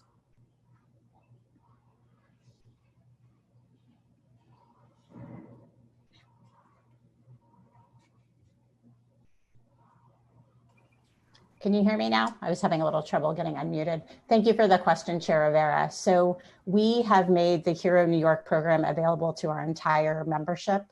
I see your dog in the background. You have a very cute dog. To our entire membership that includes New York City and beyond. I can't give you exact numbers of how many of our member hospitals are currently participating, but I can certainly get that information and share it with you. We have made this, we have promoted the program in a number of ways. I mentioned in my testimony that we have a wellness work group and a clinician wellbeing advisory group During meetings with those groups, we have heavily talked about and promoted the Hero New York program. As well, we have sort of regular communications that we push out to our membership. So we had special bulletins that went out about it. And you heard Dr. Way report earlier that we had over 700 participants on the first training on June 3rd, and we had nearly 600 at the second one on June 10th. And we are recording all of the information so that if there are any members who sort of didn't get word until it was already beginning, that they can go back and catch themselves up. And we do plan, as part of the last of the series of 5 and following that, to check in with all of our members around implementation. But how is the cross sharing in terms of resources with the public hospital versus the others kind of in the membership of the Greater New York Hospital Association? I know that Dr. Way specifically spoke to some of his experiences in H&H, but I think what we saw kind of during the beginning of the pandemic was this real need for there to be one system. And eventually there was an announcement made to the public, but we were trying to get more information on how you were really all supporting each other. So it was a little bit difficult for us. So I'd like to hear about how that's happening now in terms of how you're taking care of workers equitably, regardless of which hospital they work in New York City. Sure. So GNYHA is a membership organization. So all of the hospitals within New York City are our members. So that includes health and hospitals plus all of the voluntaries. And then we have many members outside of New York City. And we make all of our resources and all of our programming available to everyone. So there's really no distinction in our minds between a public hospital and a voluntary hospital. And I work day to day on emergency preparedness and emergency response. And we have excellent relationships with all of our hospitals, and they have excellent relationships with each other. So among, for example, the emergency management community, there's already an incredible level of trust and collaboration. As one example, since before 2000, in preparation for Y2K, if you can think back that far, we have been holding a monthly emergency preparedness coordinating council that brings together emergency managers from hospitals across the region, along with agency partners. So month in and month out, year over year, we work on emerging issues and problems together. So there's a really solid level of collaboration that then extends into emergency response. Is the council different from the clinician well-being advisory group that was formed last year? Yes. So I work in 2 principal areas. I work on emergency preparedness and then employee wellness, kind of an odd pairing, but they do come together at certain times, like now. So the Emergency Preparedness Coordinating Council is a separate council that we have been running, again, for 20 years that specifically deals with emergency preparedness, while the Clinician Wellbeing Advisory Council was something that formed out of a lot of work that we've been doing over the last couple of years related to clinician burnout and resilience, and a lot of the issues that you heard Dr. Way talk about so eloquently a few minutes ago. So this was foundational work that was already happening, that was looking to address issues like second victimhood and just the ongoing stresses of working in healthcare. So that was a group that had already formed, and then we've really activated it and utilized it during the current COVID crisis. And just my last question, I know we're speaking on the frontline staff, but I wanted to just go back to my mention on equity, because mental health services in the United States tend to be based in westernized ideals. So how does the Hero NY program ensure it meets the needs of marginalized communities, specifically the communities of color that were so disproportionately affected? And how do people know that the programming will meet their needs? So it's important to understand that Hero New York is really about providing additional training to behavioral health and human resources and other providers that will then be providing those services to staff. So this is really a train the trainer model, and it's about increasing the capacity and skill levels of folks that then provide services. So what I imagine will happen is that as individuals go through this training, they will then take this information back and think about how best to apply it to their own workforce and the unique needs of that workforce. I'm gonna actually just defer to, all right, so let me just ask you real quick about the safe staffing that I asked H&H. Do you think that the overwhelming situation that doctors and nurses face during COVID, which have already been a problem in EDs across the department, change Greater New York's position on the need for safe staffing? To be totally honest, that's really not an area of expertise of mine, so I don't feel comfortable answering that question, but I certainly can go back to my colleagues and get back to you. Is that because you said your title was incident commander? During the COVID-19 crisis, I've been the incident commander, but day to day, the two areas that I work on are emergency preparedness and then employee wellness. All right, and you don't feel comfortable answering about safe staffing? Okay. No. I'm gonna turn to my colleagues and see if they have any questions. Thank you so much. Thank you. Thank you. So Councilmember Rivera did a really wonderful job of asking all the questions that I wanted to ask. So I'm not gonna, I don't wanna, I have two follow-ups. So one is the language appropriateness of in which the services are being rendered. Can you guys hear me well? Because somebody's saying that it sounds really low. Can you hear me? Yeah? So really the question is around language and what language are these programs being provided in? So Chair Ayala, I can't speak to specific programs. The Hero New York program, which again is a train the trainer program, is being conducted in English. But again, the idea here is that we are investing and increasing the skills and capacity of behavioral health professionals, of folks that work in HR or work on employee wellness, and then they're going to take this back to their institution and implement these skills and programs and layer them into what they already offer. I am quite certain that our hospitals provide services to their workforce in the languages that those individuals are comfortable in. And again, there's really, you heard Dr. Lynn Walton from H&H talk about the no wrong door policy. I think it's fair to say that most of our hospitals and our membership offer many, many, many different kinds of mental health resources, because you never know how someone wants to access those resources. Do they want to use an app?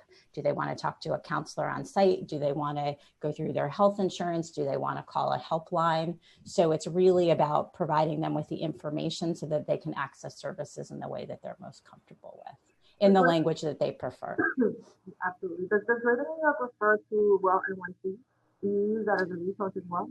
So we don't do direct service. We provide services to our hospital members, but I am certain that all of our hospitals that are located in New York City, within their resources that they make available to staff, include NYC Well. Okay. And that's my final question. So is the people within the hospital are going to be heading up these programs? How do we ensure that they themselves receive the care that they need after experiencing this pandemic? I think that's a great question. In all of the work that we do with our member hospitals, we really emphasize, as you heard my H&H colleagues talk about, the need for everyone within the health system to have the opportunity for services. And I do know, I'm not a behavioral health specialist, but I do know within the behavioral health world, there's a real emphasis on the individuals who provide the care also having access to the care that they need, because they take on a very large burden helping others, and they too can become second victims. So I believe that that is something that in any behavioral health program, that supervision and that provision of care for the healers is also part of it, if that's helpful. Thank you. So much.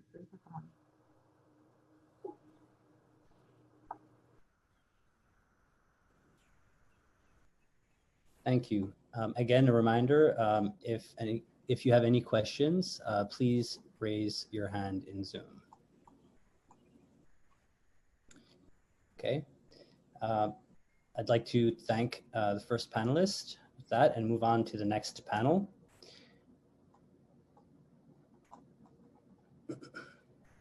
The second panel, in order of speaking, will be Dr. Wendy Dean, Dr. James Cho, and Judith Cutchin. I will now call on Dr. Wendy Dean. Time begins now. Thank you, council members. I'm Wendy Dean from the Moral Injury of Healthcare, and I would like to thank the chairs and members of the New York City Committees on Mental Health, Disabilities, and Addiction in Hospitals for the opportunity to submit this testimony about New York City Hospitals' response to the mental health needs of frontline healthcare workers during the coronavirus pandemic. We are a nonprofit dedicated to addressing clinician distress. And I commend the council for attending to the psychological recovery of frontline staff in the wake of the initial COVID surge and for bolstering psychological readiness for a potential second wave of the virus. As Councilman Rivera mentioned in her opening comments, distress, whether moral injury or burnout, was rampant among clinicians before the surge happened. Suicide rates among healthcare professionals was unacceptably high. COVID-19 magnified many of the pre-existing challenges, and it added new ones. As described earlier, the conditions in New York hospitals during the peak of the initial surge were like nothing most of us have seen in our lifetimes in Western healthcare, and it has left many deeply concerned about the long-term psychological well-being of New York City hospital staff. As with any crisis, when the pressure to act subsides, when there's time to breathe, as so many clinician friends say, the pressure to feel intensifies. Each will process his or her intense emotions and experiences in unique ways on a unique timeline. That grief does not resolve at our bidding. Organizations may face some challenges in providing support for psychological recovery of their frontline workers. As Dr. Wade described, many clinicians are reluctant to seek help for mental health concerns, and there's a habit among those who work in healthcare to minimize their own needs in the face of greater perceived suffering by patients and families. It's a part of a culture steeped in self-sacrifice and deeply uncomfortable with personal vulnerability. In part, that vulnerability is bred by the brittleness of trust between workers and organizations prior to COVID. Nevertheless, it's critical that healthcare systems in New York make a concerted effort to acknowledge the losses, grief, and trauma their workers experienced. Hospital staff is the most valuable asset and the most expensive resource for a healthcare organization, and taking good care of them is in their best interest. So I would have 5 recommendations. The first is to ease up and to staff at optimal levels, including 110% as suggested for ER staffing, which is often not met because of financial concerns. Check in and mean it, show up in person. Leadership needs to show up in person, being genuinely interested in what workers need and making those resources simple to get. Provide support. Peer support can be exceptionally helpful for some, but other options which do not burden the frontline workers with providing their own healing should be equally available. And it may be possible for healthcare organizations across the city to come together and collaboratively provide an option that is outside of each of their institutions. I would also, I'm sorry, was that time? The third is to beware of appropriating the hero. Healthcare organizations and other agencies may want to reconsider referring to frontline workers as heroes. Instead, get them the equipment they need to do their jobs and stay safe. Prepare for a long tail of need. Psychological recovery may take 2 years or longer, and responses must be long-term, flexible, and convenient. The fifth is to learn lessons. Triage isn't practiced, rationing isn't discussed, and that must change. Many frontline workers have had experience they're unprepared for, which will have prolonged impact. It's the respectful, responsible, and compassionate thing to do to support their psychological recovery and to ensure psychological readiness for a potential second wave of coronavirus. I applaud you for having the courage to confront these complex challenges, and I would say that the leadership of the New York City committees can forge a path for others to follow. Thank you for the opportunity.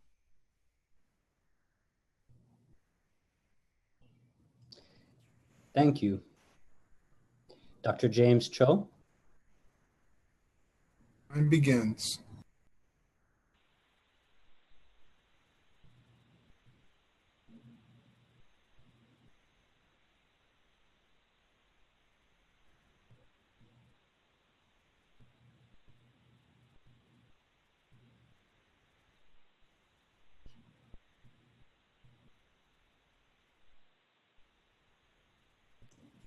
Dr. James Cho, please proceed.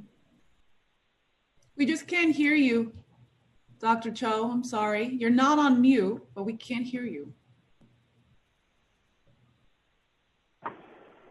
Can you hear me now? Hear you now. Time begins. Okay. Hello and thank you, Chair Ayala, Chair Rivera, and the City Council members present today. My name is James Cho, and I'm a primary care physician and hospitalist of internal medicine at Bellevue Hospital. So I'm here today to represent just the individual healthcare worker rather than representing our hospital. And thank you for the opportunity to testify today. I speak from the perspective of someone that's worked in the adult primary care clinic and the hospital wards of Bellevue for over a decade, but also staffing the hospital in March and April as our city braced for the worst of this COVID surge. And I shared in the care of the sickest patients in the hospital as our city faced looming shortages of ventilator supplies, hospital beds, while we saw colleagues going out each week with illness, while we saw the mortality rates rapidly rise to levels beyond anything we could have imagined.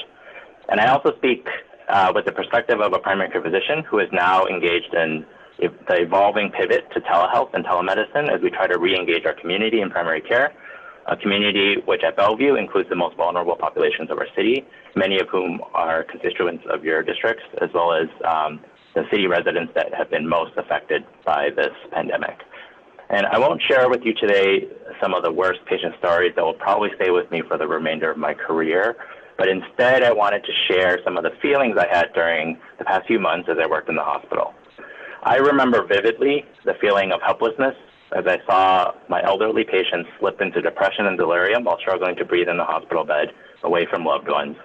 I remember resentment I felt as we made daily compromises to the fundamental aspect of being a healthcare worker, the ability to comfort in times of distress, which no longer included the ability to sit at a patient's bedside or to offer a comfort of touch as our patients suffered in isolation from their family.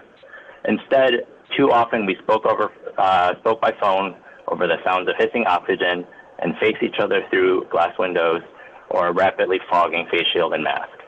I also remember a feeling of horror as I imagined the patient's experience of dying in the hospital surrounded by blue gowns, never even having seen our faces behind the mask.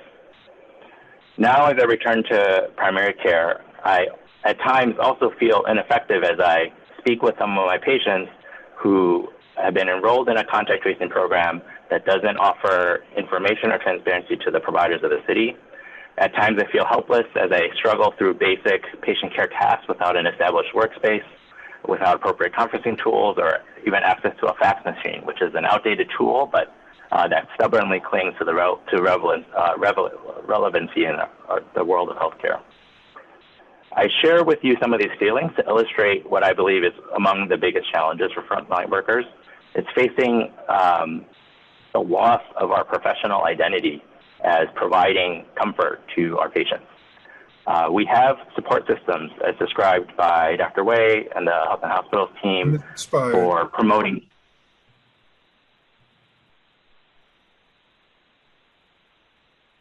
Is it okay if he finishes his thought? Yeah.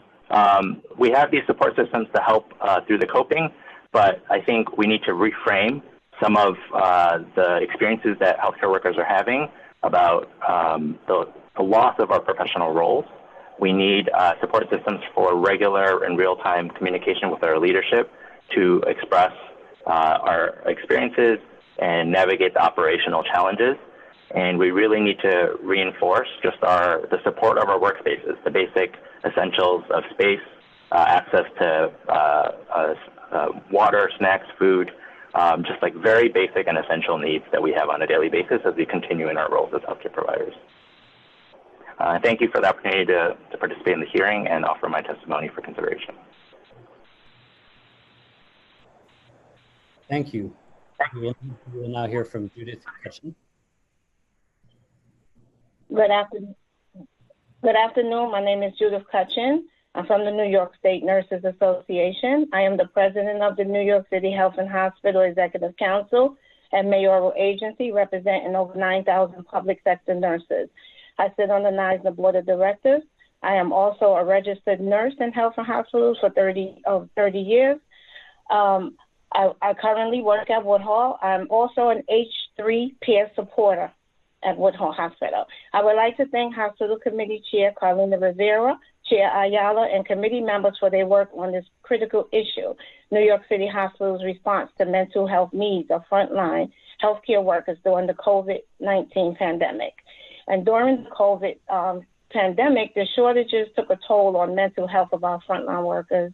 Many workers work endless hours, losing patients in situations out of control. Others struggle with taking time to care for themselves when they themselves receive their own diagnosis. There was a burden of possibly exposing their own family members as well.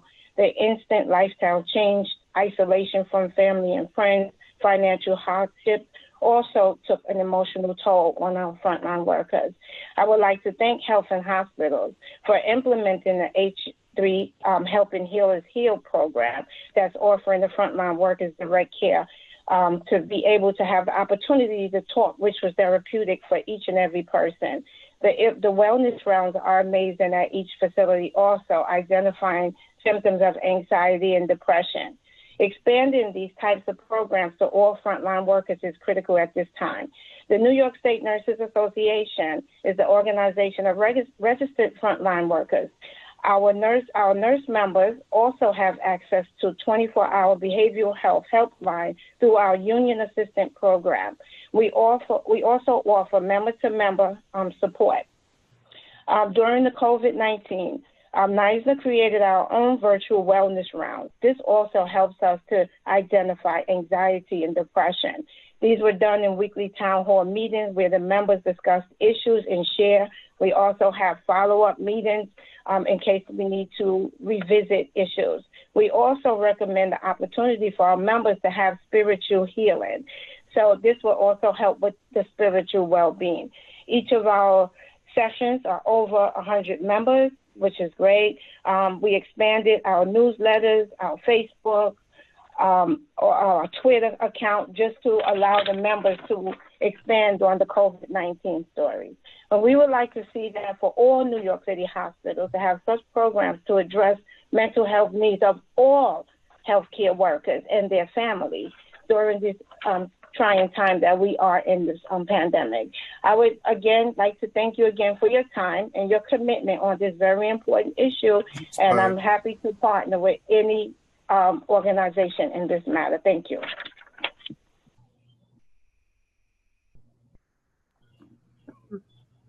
Thank you for your testimony. Again, a reminder, if any council members have any questions, please use the raise hand function in Zoom.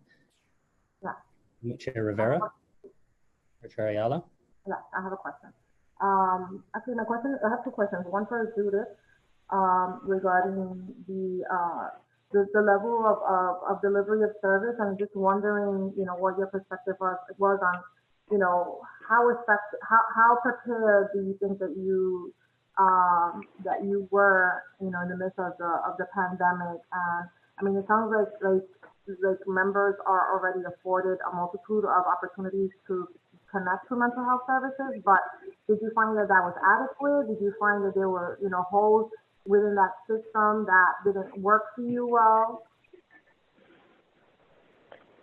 I believe these programs were effective in allowing, coupling with H&H and the New York State Nurses Association programs.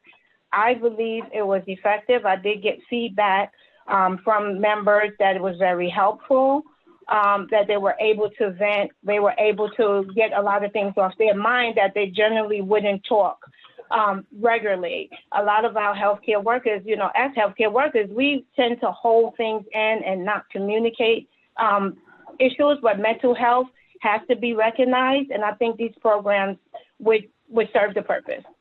Thank you for the time. One of the things, all of our nurses who I know work tirelessly. And my follow-up question is to Dr.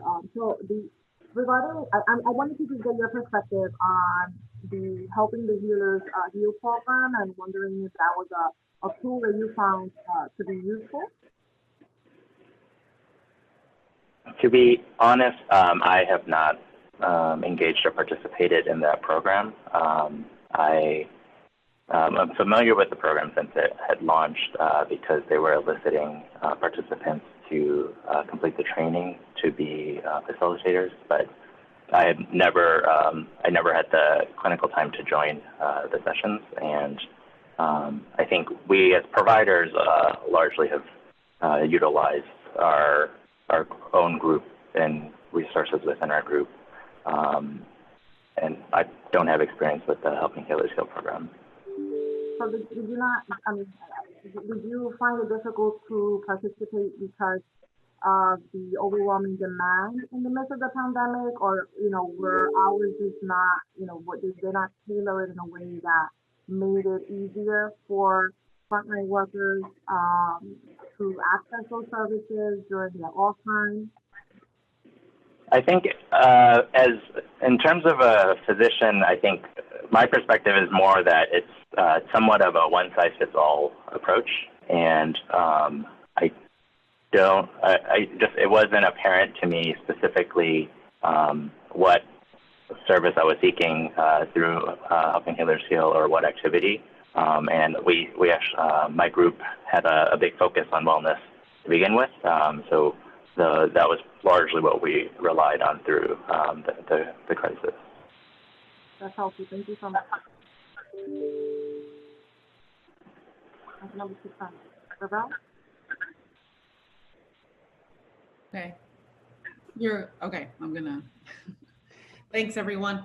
I wanted to just follow up in terms of generally, how can we improve access to meaningful mental health programming? And for example, Dr. Dean, you mentioned that peer support works sometimes, right? And that there's also a need to collaborate.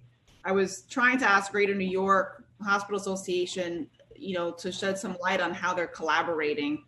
I don't really feel like the question was answered, but I'm just curious from you all who are doing this from an advocate's perspective, and what you're seeing and hearing from your colleagues, what we can do to just do more to help frontline hospital workers. So from my perspective, from what I've heard, because I'm an outsider, I think people feel more comfortable talking to me.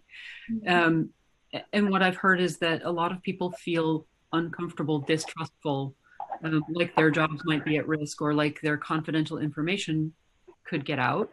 Whether that's a reasonable concern or not isn't ours to say. If they don't feel comfortable using the service because it's sponsored or part of their organization, they don't have access to care.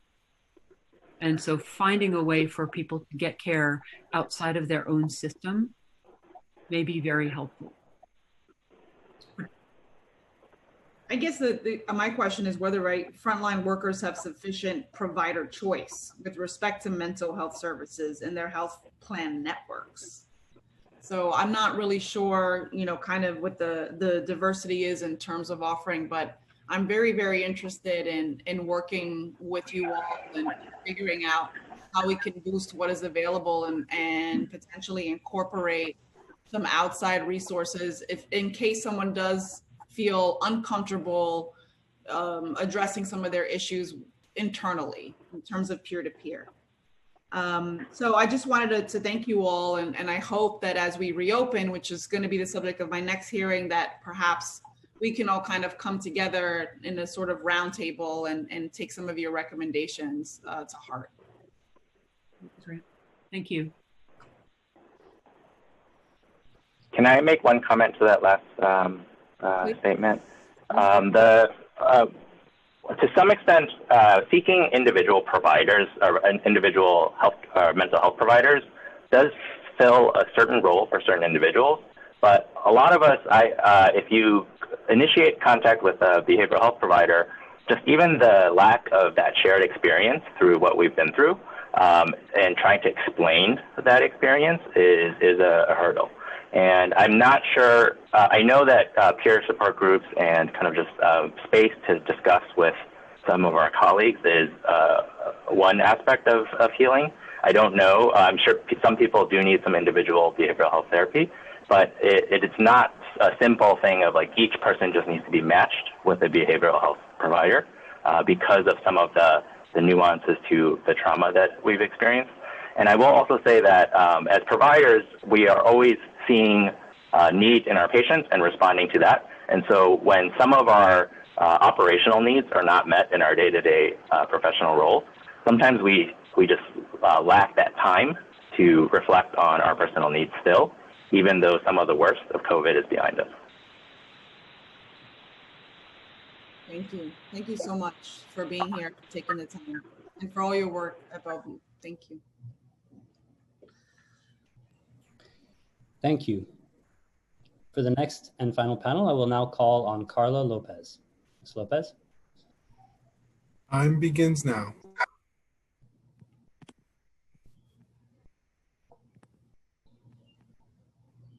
Good afternoon. Thank you to Chairs Ayala and Rivera for holding this important hearing on the mental health needs of front care healthcare workers during the COVID-19 pandemic. My name is Carla Lopez, and I'm the supervising attorney of the Community Health Access to Addiction and Mental Health Care Project, known as CHAMP, at the Community Service Society of New York.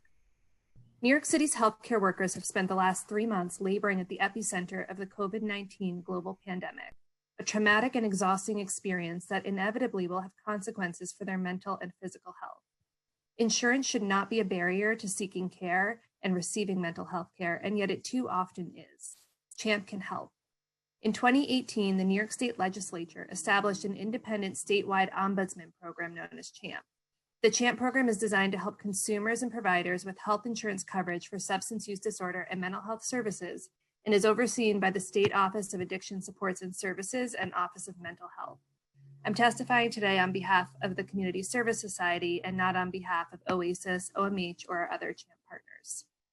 For more than a decade, both New York State and federal lawmakers have recognized that discrimination by health insurers has made accessing mental health and substance use disorder care far more difficult than accessing other types of health care.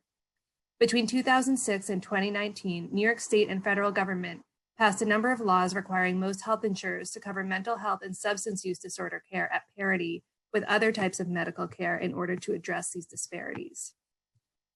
Yet the data show that successfully using insurance coverage to access substance use disorder and mental health care remains unduly challenging.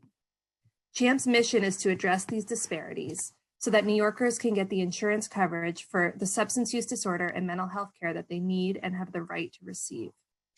CHAMP helps clients regardless of their insurance type or status. The most common reason that clients seek CHAMP services is for help accessing care.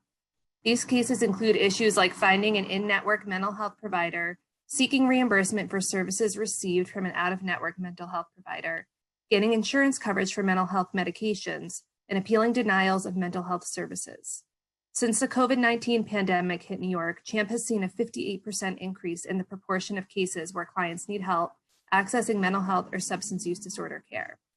Other issues that CHAMP clients commonly need help with include eligibility for insurance coverage, affording the cost of mental health care, and understanding how to use their health insurance. CHAMP also files complaints with plans and regulators about systemic issues such as violations of federal and state parity laws, and reports these issues to OASIS and OMH. CHAMP stands ready to help our healthcare workers and all New Yorkers get insurance coverage for mental health and substance use disorder services. CHAMP's free helpline is open Monday through Friday, 9 a.m. to 4 p.m., and can be reached at 1-888-614-5400. Thank you for your time.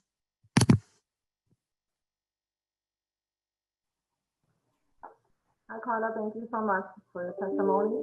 I have just one question. How are healthcare workers able to access information about these services? How do you make them aware that it exists?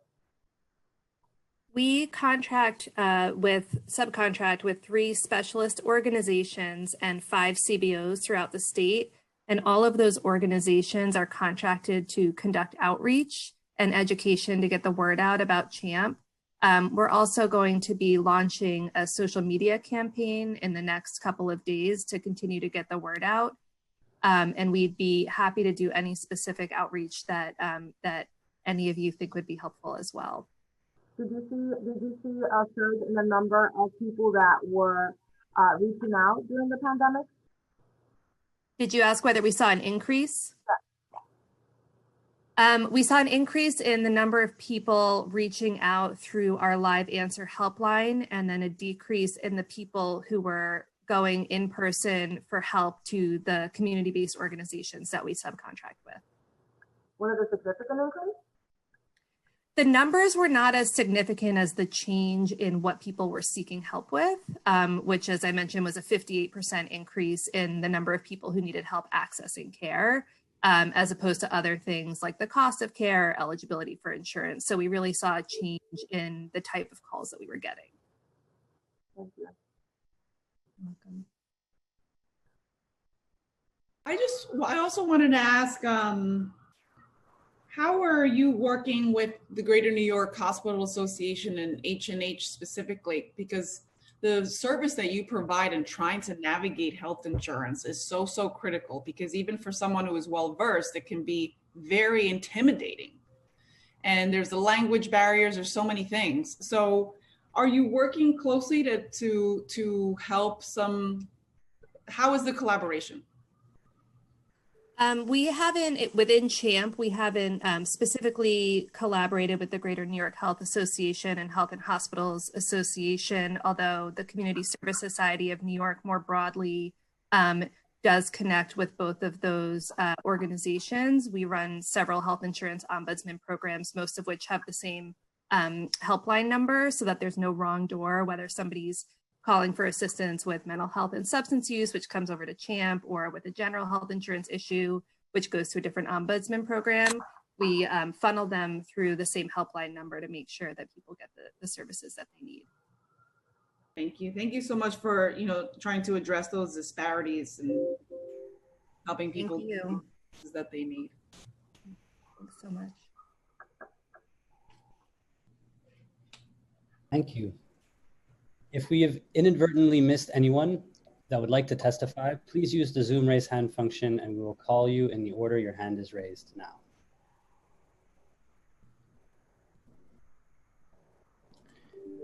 Okay. With that, Chair Ayala, we have concluded public testimony for this hearing. Thank you. I want to thank Chair Rivera for joining us today, and thank all of the panelists. I wanted to also recognize that we were also joined by Councilmember Eugene. And unless Councilmember Rivera has anything that she would like to add, that this meeting is adjourned. Thank you. Thank you.